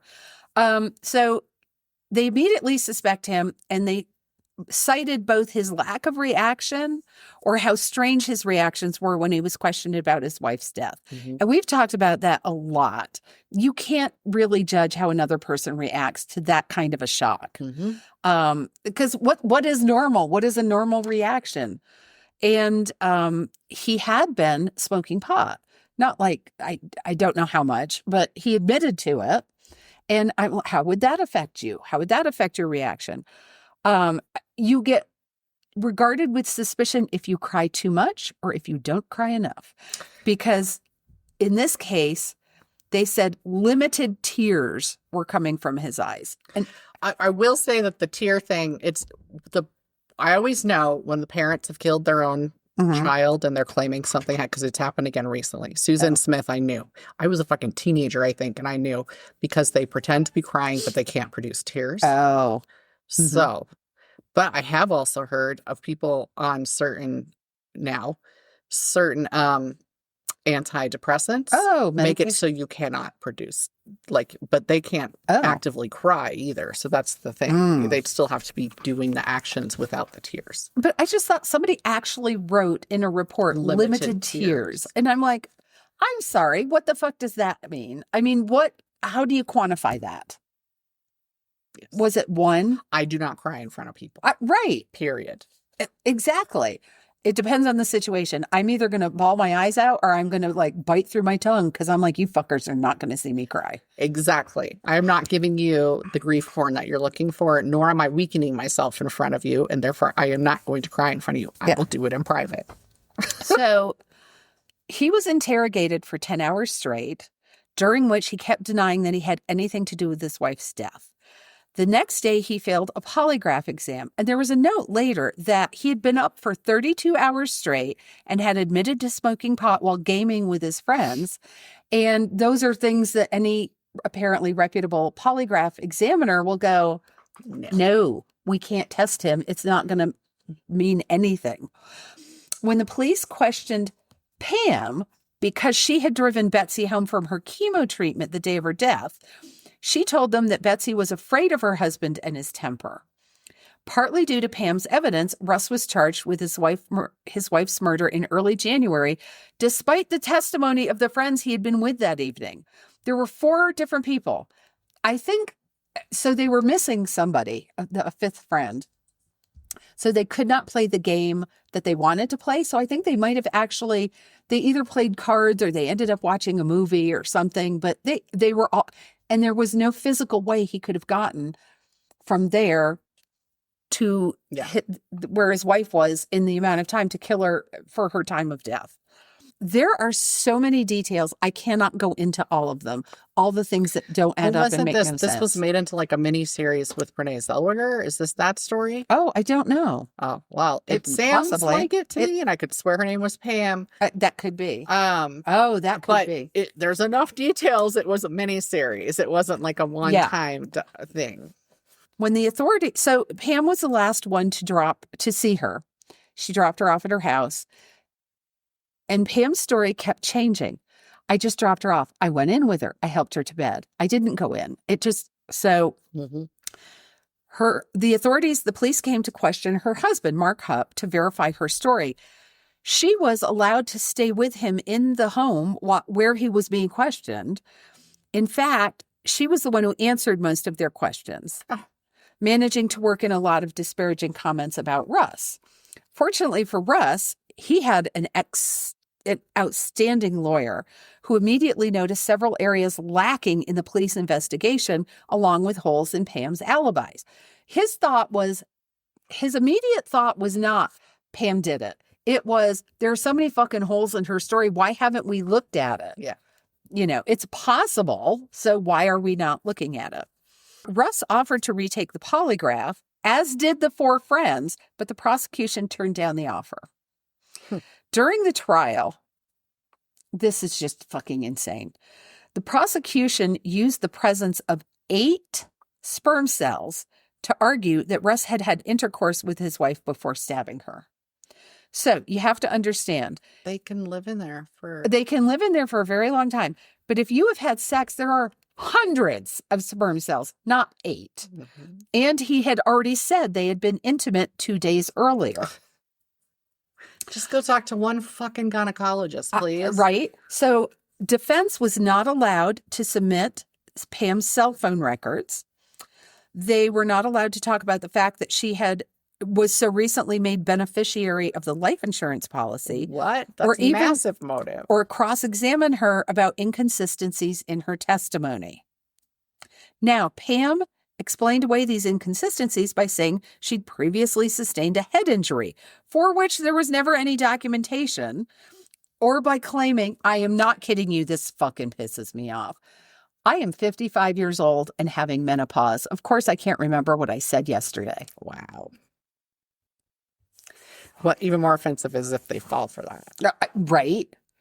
So Russ was convicted of murdering his wife. His lawyer never gave up on him. Because he knew, because he was smarter than the people investigating it. Yes. Pam repeatedly, this just got so fucking weird. She repeatedly said that $150,000 didn't mean much to her, that she had no debt and plenty of money of her own. She also said she had made a comment, why would I kill this person? If I wanted money, I would just kill my husband and collect his life insurance, or kill my mother and collect her life insurance. Perhaps because that would be more obvious. When she was asked why it took so long for her to set up a trust fund for Betsy's daughters, she replied that her mother had just died of Alzheimer's and she'd been distracted. So the smart lawyer said, oh my God, nobody would lie about that. But then he went and checked anyway. Actually, people came to him and said, that's not what fucking happened. So that was not how her mother died. Shirley Newman fell to her death from the balcony of her third-floor apartment. 2 of the metal railings had been broken and were lying on the ground next to her body. 4 other railings had been bent outward. And then there's the fact that blood tests showed 8 times the normal amount of Ambien in her system as anybody would realistically take. Pam had taken her mother to a doctor's appointment earlier that day. When she took her back to the apartment, she told the workers because her mom was in an assisted living complex, but nobody there, she did not have severe Alzheimer's. Was she forgetful? Yes. She'd never had any problem taking medication, though. That was not. But anyway, so Pam goes and tells the workers at the assisted living complex, my mother will not be at dinner tonight and do not expect her for breakfast tomorrow morning either. So when a housekeeper checked on her around noon, the door was cracked open, and when she went into the apartment, the water was running in the bathroom. So she kind of, when she sees that, and I suppose they're told to do this, she kind of went poking around, looking around to see if she could find her. She finally goes out on the balcony and discovers the body on the ground below. Police investigated, but despite the fact there was no way for Shirley to have bent or broken those metal railings, and the fact she'd never had problems with her medication before, they ruled it accidental. Pam confided to a reporter that the assisted living facility told her they thought it was suicide. Yeah, and I didn't include it all, but there was, they had specialists look at what kind of force it would have taken to break these metal railings. And the mom was not a small person. I think they said she was 240 pounds, but they're like, you would have had to shoot her out of a cannon to get her body to make enough force to break or bend the metal bars. Mm-hmm. So that lawyer kept going. In 2015, Russ Faria got a retrial. Somehow, his lawyer started getting previously withheld or lost evidence anonymously. One was because somebody else knew. Yes. One of the things he got, I say a set of photographs. It was over 130 photographs from the crime scene that police said didn't develop, that there was a problem with the camera. What happened was they were developed. They were absolutely fine. They didn't show any blood evidence because there was this whole thing about he came up. Because at 1 minute, the prosecutor is saying he came home, killed his wife, and cleaned up. Then she said he came home and had sex with his wife and then showered and cleaned up while he was on the phone with the police. It just was so far-fetched. So So there are those photographs that showed the lack of blood evidence. Another was, this was an email between the prosecutor, who was a woman, and the lead police investigator, who was a man. And this was some scorching love affair, ooey gooey, lovey dovey. But the police investigator was swearing he would do anything for her.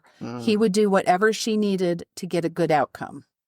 So Pam also came forward with new evidence. She testified that despite years of rampant homophobia, this is well documented, she and Betsy had been lovers. And that was why Betsy wanted Pam to have the money. And why Pam didn't set up a trust for Betsy's girls. Because it was her 8 sperm. Apparently. Perhaps. Maybe. She also claimed to suddenly remember seeing Russ's car at Betsy's place when she dropped her off that night. I couldn't even keep track of how many times she said she saw a car, then it was an SUV, then it was blue, then it was silver, then it was parked on the street, then it was parked in the driveway. I mean, her story changed every 5 minutes. Once the questions about Pam, once they started allowing those questions into evidence, he was acquitted. The jury was like, no fucking way. So, yeah. Hey, when you don't tell people they can't use the evidence, that actually shows that you're not guilty. Exonerates their, yeah.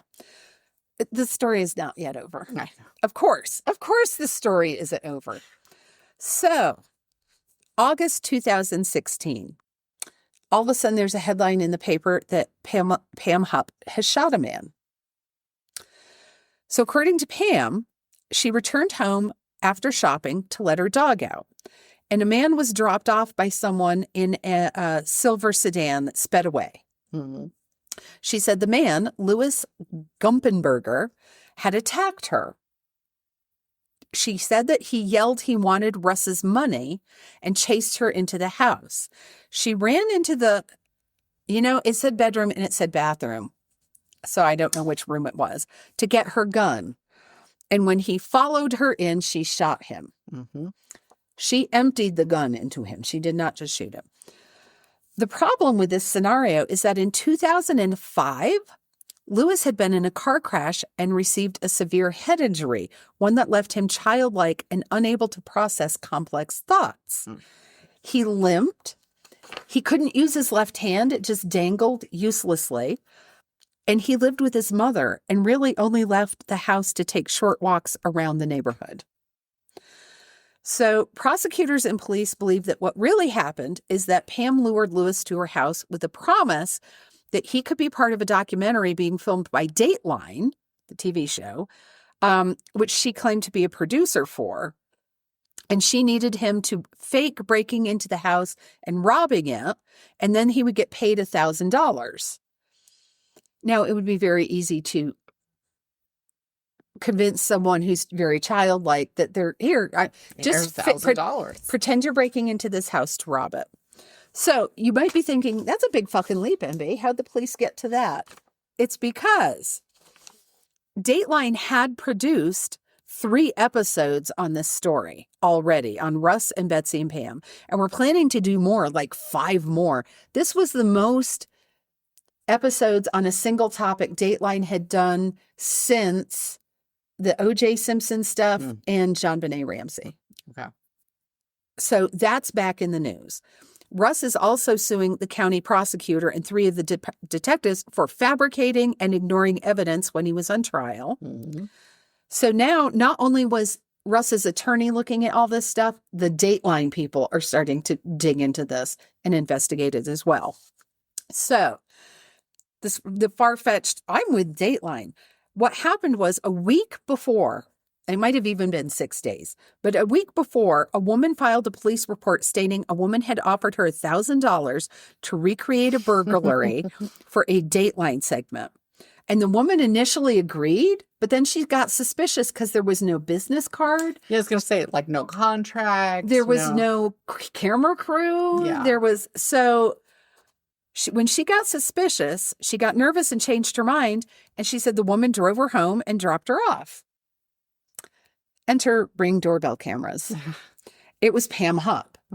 Once this started all coming out, another man came forward later saying she'd made the same offer to him. He was like out working on his yard.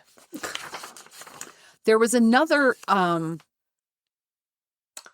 she had stuck a note in his pocket, in the guy who she shot, in his pocket, that said, take the money to this address and leave it in the wood pile.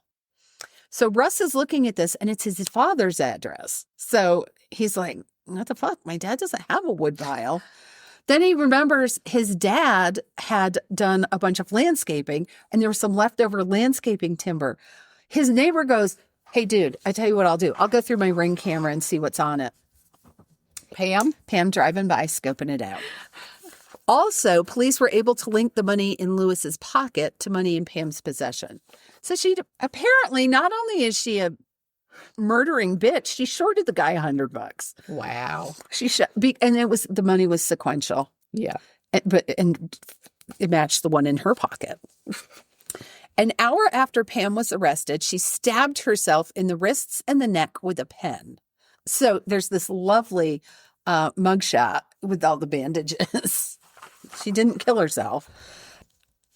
She survived. The judge in Russ's first trial, Chris, because I would like to enunciate his name, Chris Kunze Menemeyer, has had at least 4 cases reversed by the appeals court, and he was suspended without pay for his behavior, his just refusing to let the evidence be shown.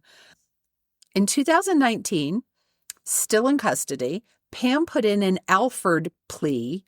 Apparently, I wrote pleas, but an Alford plea, meaning she recognized there was enough evidence to convict her, but she was not admitting guilt. This allowed her to avoid the death penalty, which they certainly would have gone for first-degree murder. She was finally charged with Betsy's murder on July 12, 2021. She received a life sentence without possibility of parole. Louis Gumpenberger's family sued her for his wrongful death, which is different, and the family was awarded a $3 million settlement. They know this bitch doesn't have any money, but they did this knowing that if they won, she will never be able to make any money from selling her story because the money will have to go to satisfy that first. The prosecutor has been brought up on charges. The prosecutor who just railroaded this whole thing through, she's now been charged with, I want to say, child sex trafficking. She just, doesn't want to answer any questions about the case. I can't imagine why. However, there are a couple of positive notes to end on. At first, her mother's death was declared accidental. Mm-hmm. I don't know that it is still not being actively pursued, but has been changed to I can't think of the word because I didn't write it down. It's unsolved. Yeah. Basically. It's suspicious. Okay. So, and there are people who are trying to get that reopened. So Betsy's daughters, remember, Russ was not their dad. And they thought they were pressured, and they said at the time they questioned Pam's involvement, but they were pressured to side with prosecution. So they did issue a public apology to Russ for believing that he killed their mother. Fair enough. And I thought, and they didn't have to do that, and they did not have to do it publicly. So I thought that was nice. Mm-hmm. So in another really, really odd quirk, the woman who reported Pam for trying to solicit her to fake the robbery, she later met Russ at one of the trials, and the two clicked and they bonded and fell in love. So I'm like, I would not want to go through any of that to meet someone. No, but yay. But yay. And like I said, if anybody's interested in the details, I would suggest you go online and look, because there is so much. I was flabbergasted that he was convicted because there was so much. I mean, they said, the prosecution said his buddies that he was watching movies with took his car so it would be on camera at 2 different convenience stores. And then they brought him the food and put the papers in the back, the trash in the back, so he would have an alibi. Okay. Despite the fact, and they were like, well, why would he buy gas at this gas station and cigarettes at another gas station unless he was trying to establish an alibi. And he was like, first of all, gas is cheaper at this station. And at the second station, cigarettes were 60 cents a pack cheaper. That's a lot. If you smoke, that's a big fat fucking deal. Yeah. He's like, I've been buying my cigarettes here forever. Look into that, bitches. But just, it's so many things. And she made up, and the thing about the slippers, experts said these do not look like blood spatter from an accident because it wasn't on the top of the slippers. They said this looks like someone took the slippers and smeared them through the blood or smeared the blood on them. There was one other place blood was, like on a light switch. And they said, it looks like somebody took a cloth, some piece of fabric and with blood and wiped it. She just went, and how, okay. This got me so riled up. I'm like, okay, you decide you're going to kill this, for God's sake, this cancer victim for the money. You don't have to torture her by stabbing her 55 times. You could have probably slipped her something in her, in her tea. You didn't have to brutalize her. Yeah. And you didn't have to set up her husband as the fall guy. Yeah. She sounds like possibly an actual sociopath. She very well may be. I know they won't have, but yeah. To be able to do that. And for all the police to just look the other way, and the judge and the prosecutor, no, we don't want to see evidence. But she would come in and just be like, they asked Pam Hupp's husband, okay, so your wife says she can't remember this because she's of her head injuries. He said, yes, that is my understanding. And they said, can you tell me when or where she sustained these head injuries? He's like, I have no idea. I have known nothing about head injuries. No. So it's because my leg was amputated. Yeah. That's it. I too am going through menopause. So my sources were Wikipedia, Scary Mommy. Scary Mommy had the really sensationalized. Now, I found other articles on Scary Mommy that did have some information, but the one was just over the top. BuzzFeed, St. Louis Magazine, and grunge.com. Grunge. Is the most. So that was just... yeah. Psycho biatch. I do think that's the one that they made a miniseries with. Very well, maybe. Renee, I think it's Renee, and she was amazing. Like, you hate her. Yeah. You hate her. She acted that role so good and, like, horrendously. I found it interesting only because they usually include so many details. They never talked about her kids. And they were in the miniseries because, like, there was whole. She had the daughter, like the finding out the money thing. I think that impacted them too. Like, I seem to.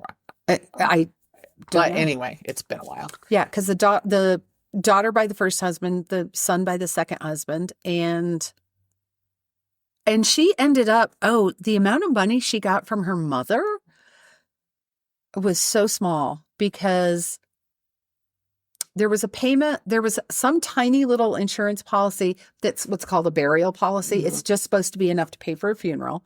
So she got that. But whatever the bigger settlement was, it had to be divided between her and her siblings. And it was, I want to say it was under $10,000. Yeah. So I'm like, what? Really? He killed somebody for that. Right? Yeah.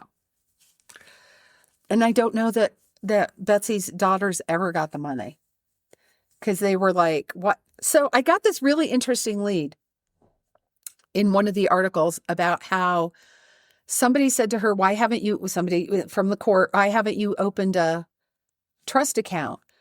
Well, it was a revocable trust, so I revoked it. Okay. And that triggered him to know that he could get her on. He was going to accuse her of doing a such and such crime. And it had only held up 3 times in the state of Missouri. Okay. And this would make it the 4th time. I couldn't find anywhere if it ever went ahead, what it was, what it meant. And I was at the point, I may have been finishing this morning. May have been that.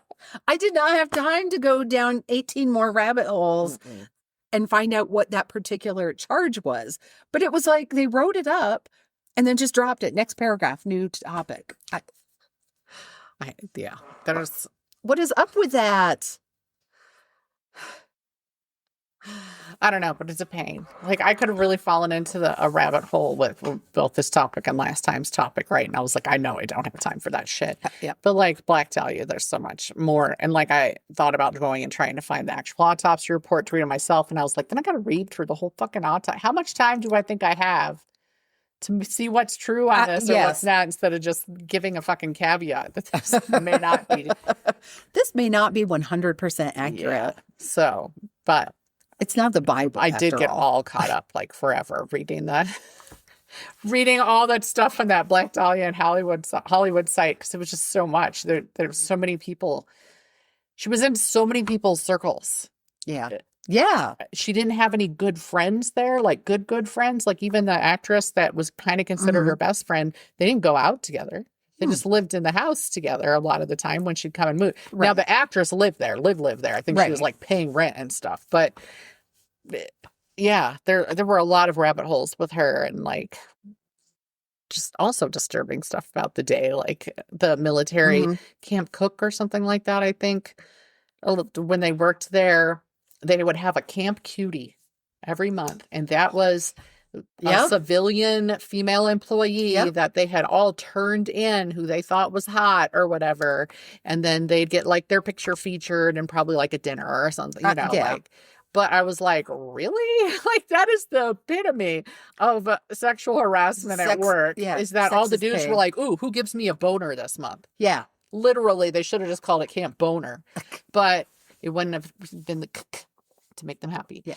But yeah, just like all these little side forays and stuff like that. Like the Black Dahlia's bottom teeth were rotted. She had very bad teeth. And, you know, like random thing like you've never heard. And in the pictures, you can only see her top teeth. She smiled. Oh, yeah. You can only see the top. And a lot of people smile that way. So it was like, and so the guys would talk about that. Yeah, I wasn't interested in her because her teeth were rotten or whatever. And well, there's so many random things about a person's life. There is some powerful bad breath associated with rotting teeth. Yes. Oof. Yeah. But yeah, there were just so many side details and lies she told. And I was just like, if I start down first she said this and then she said this, it would have been 25 pages long. Right.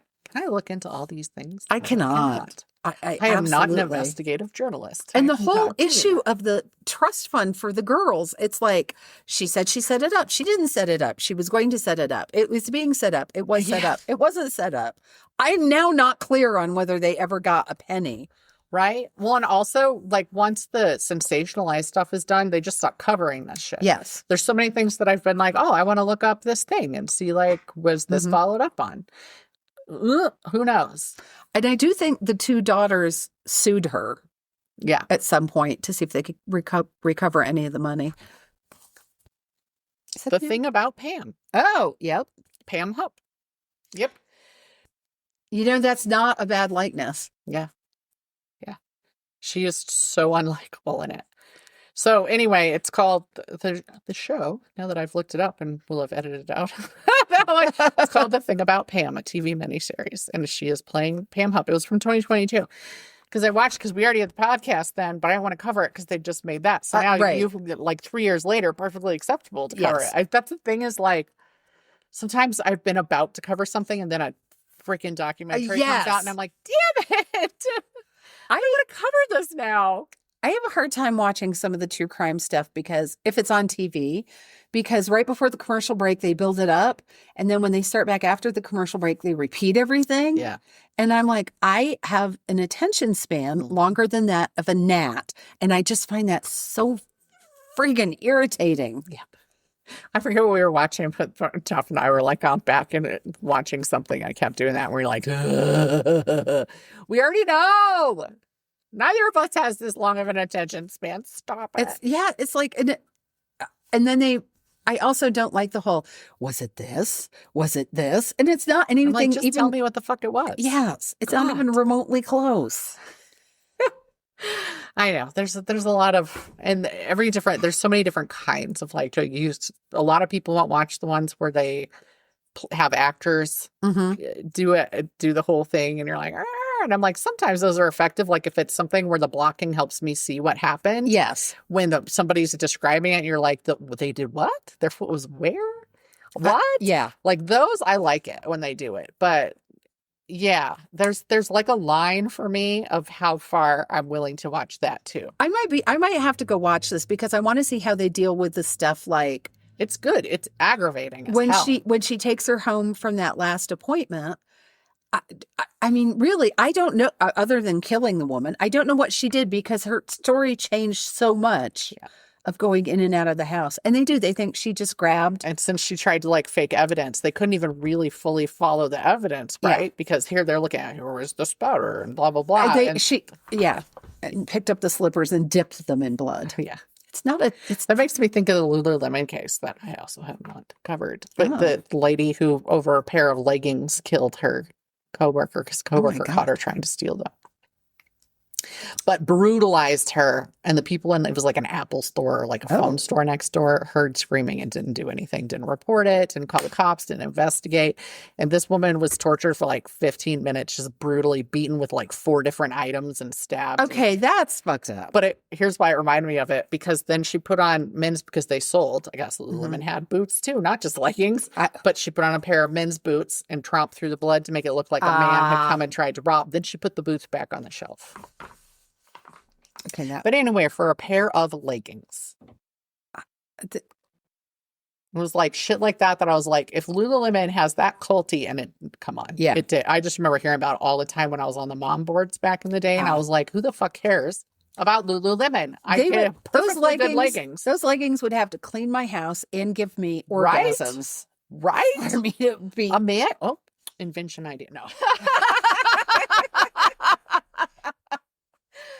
I bet if you look at what is it, Temu, I bet you can buy leggings with a vibrator in them. Oh yeah, I'm sure. You know what? I want to go to Temu just because I'm sad that I stopped getting like weird ass ads from them, and I was like, what out of my algorithm made you think? Did you see the latest weird ad? No. It was from Walmart. It is a stool. It's a little stool. It almost looks like a little milking stool, but and there's a hole in the middle. And underneath it is a steaming pot of herbs. And women are supposed to... Oh, for your hoo-ha. You're supposed to give your hoo-ha an herbal steam. And I've been seeing those sun ones lately. Where like, make sure you expose your genitals to the sun once a day. And I'm like, I'm good. The woman who was writing this, she got it. It was showed up on her Facebook feed from Walmart. And she was like, she goes, I scrolled past it and then I went back. And I scrolled past it and I went back. And she goes, I finally had to look into it. She goes, yes, Walmart would like me to steam. And she goes, that steam is way too close.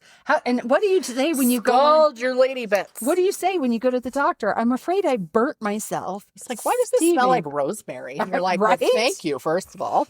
And speaking of sunning your bits, I went to a hot springs down outside of Penrose, and it's clothing optional. And I was like, I was going with a group of women, and I said, are y'all wearing bathing suits? Because I am.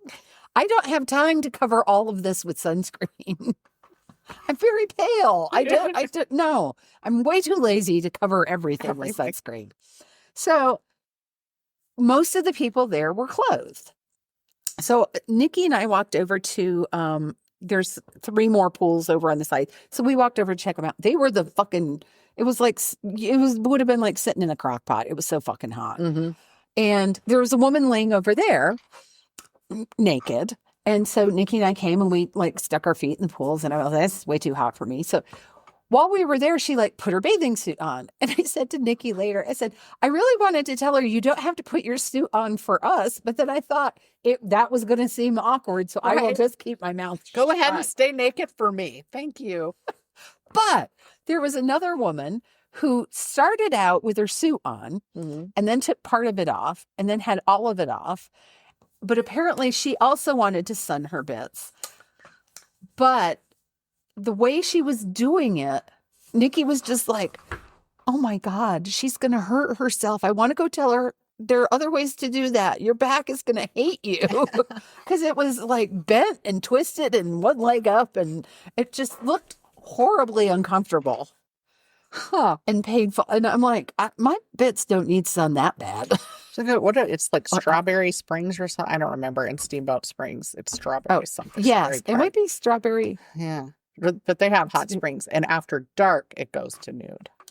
Well, it's clothing optional except on Friday after 6 or something like that, when you have to wear a suit. Oh, so like family time. I don't know. And apparently I missed it, but apparently there was one gentleman who was approximately somewhere between 80 and 100 years old who did not have a suit on. And the comment from the women I was with was that when they looked over, it's not just breasts that sag. That's where an ass used to be. They were like, there's just nothing there. Flat. He must have hurt himself every time he sat down. Oh, so I was like, that's sad. And yeah, so the hot springs. Whoops, I'm gonna wreck stuff now. I'm gonna make strange noises. I'm gonna hit the door. Perhaps I could belch. I don't know. I'm just gonna.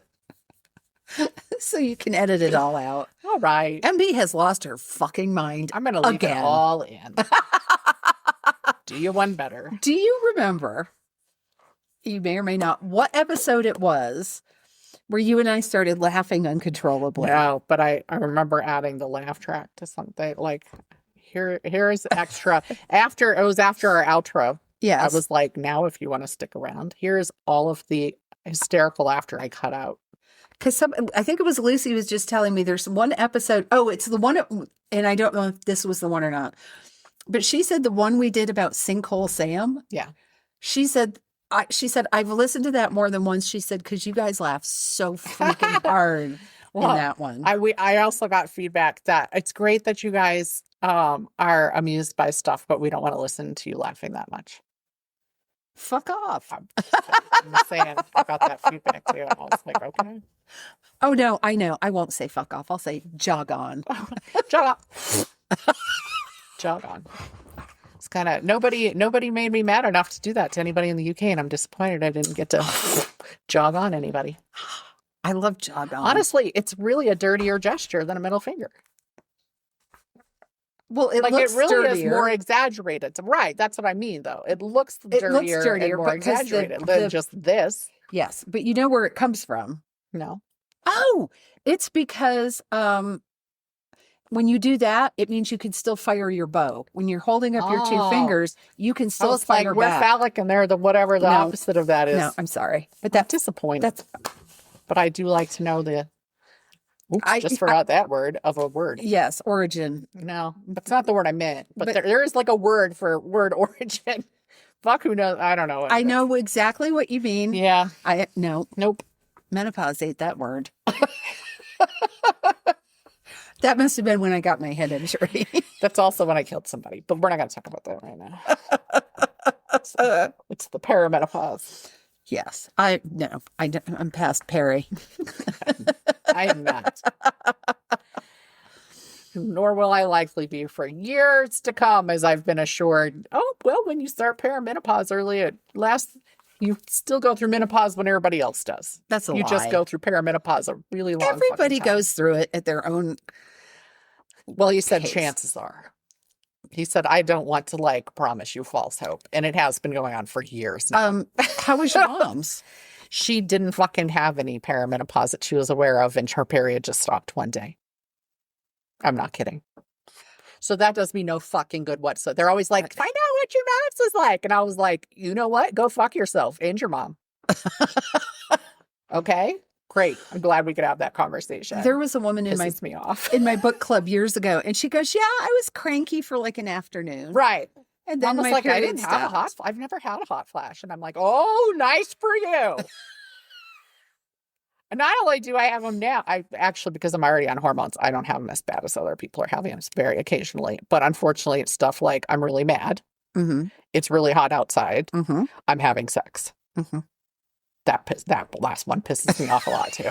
There is nothing so unpleasant as having a massive hot flash in the middle of sex. I can imagine. But even in my 20s when they medically forced me into menopause, I had insane hot flashes. Those ones were horrific. I wasn't mediating that in any way. Now I'm mediating it with hormones that I'm already on. But oh my God, they were crazy. And to my mom, oh, I never had a hot flash. Well, I had yours in my 20s treating endometriosis. And now I'm having my own, I guess. I still get them very rarely, but I get them occasionally. It's often it's related to red wine. Yeah, I did have I had a beer. I've had beer set it off. Oh. Really? And I was like, I don't even like beer enough for this. Fuck that. I'm not drinking beer anymore. But yeah, one night, and it was bad because I was at my mom's house and my sister was there, and my mom looked at me and went, "Why are you bright red?" Because I turned bright red. Yep. Mm-hmm. Like, I'm not even an insanely pale person, but I turned bright fucking red. And you can ask my friend Christine from back in the day who knew me when I was going through that medical treatment. She thought it was hilarious because I had perfect skin then. And she'd tell people she had porcelain skin and it would just go bright red. And she thought it was so funny. But anyway, just to revisit how long sperm can live, I remember being horrified when I asked the gynecologist when I went in for my annual at the time. Now I have the doctor that actually pays attention to modern stuff and only requires that every 5 years, but the booby squish once a year. And I was like, can you tell if I've had sex the last few days? And she said, yes, I can tell when people have had sex the last few days. And I went, oh, fuck. And then I went through a matter of years where I was like, we can't have sex for however many days before I go in there. And then I reached a point and I went, well, who the fuck cares? Who cares? She knows I'm married. And even beside that, she knows I'm sexually active. Who cares? But anyway, it was a good decade of me being no, I have this appointment. We can't have sex. She'll see it in there. And he's like, all right, okay. I was truly horrified at the thought that she would be like, oh, yep. That has never occurred to me. Thank you for that. Women, you're all welcome. You're all welcome. And so the thing is, when you don't have to get a pap smear every year, you forget. And so I go in and all of a sudden it's been 5 years and I walk in for my physical and I look over and I see the instruments laid out and I go, oh, God damn it. Is it that visit? Ugh, do we gotta? Yes. See, I've always had a separate gynecologist from since I started my period, actually. So when I was 12, I asked because my daughter still hasn't had to. And I know I'd asked in the past and I didn't remember when they said. And so it's what was it? 21 or sexually active. And I was like, cool. And she goes, and I said, wow, it used to be a lot earlier than that. She's like, I know. It used to be, she said 18 or something. I was like, no, try 12. They had me going to a gynecologist when I was 12. That was from the pediatrician sending me to the gynecologist. Oh my God. But I also had really bad periods. Maybe it was related to that and they still blew I'm me thinking off. that had to be what it was. Still blew it off. Yeah. I've not had, I like my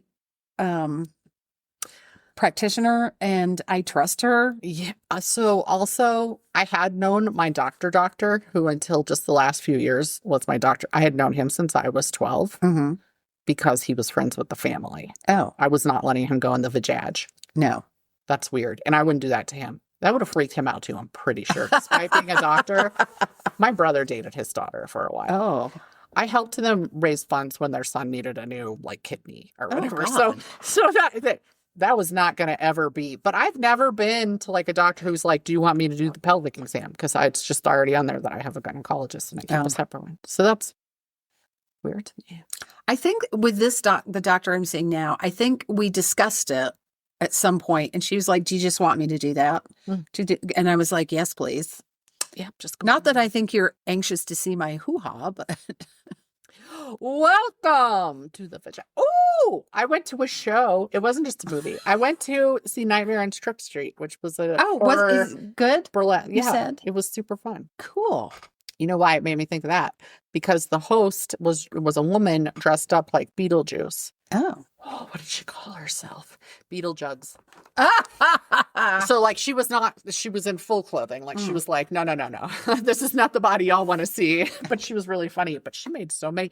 At the end of my house, it turned to me and was like, she's a little obsessed with her privates. Because she like made a joke about like young men, and then she was like, "Oh, they were so cute," and I was just like, I just wanted to show up there and then walk around and be the crazy lady with them shoved up there while I was walking around the store, and we're just like, what?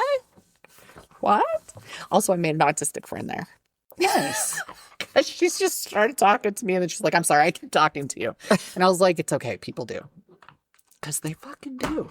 And anyway, so then I found out all sorts of things. She was on a blind date, and it wasn't a blind date. Sorry, it was a first-time date. They met each other at work, and it was super cute. And I'm not going to tell more of her story on here, but That's a then we were just like bold first totally date. sucked. It is, and that's the thing though, because I think that for her.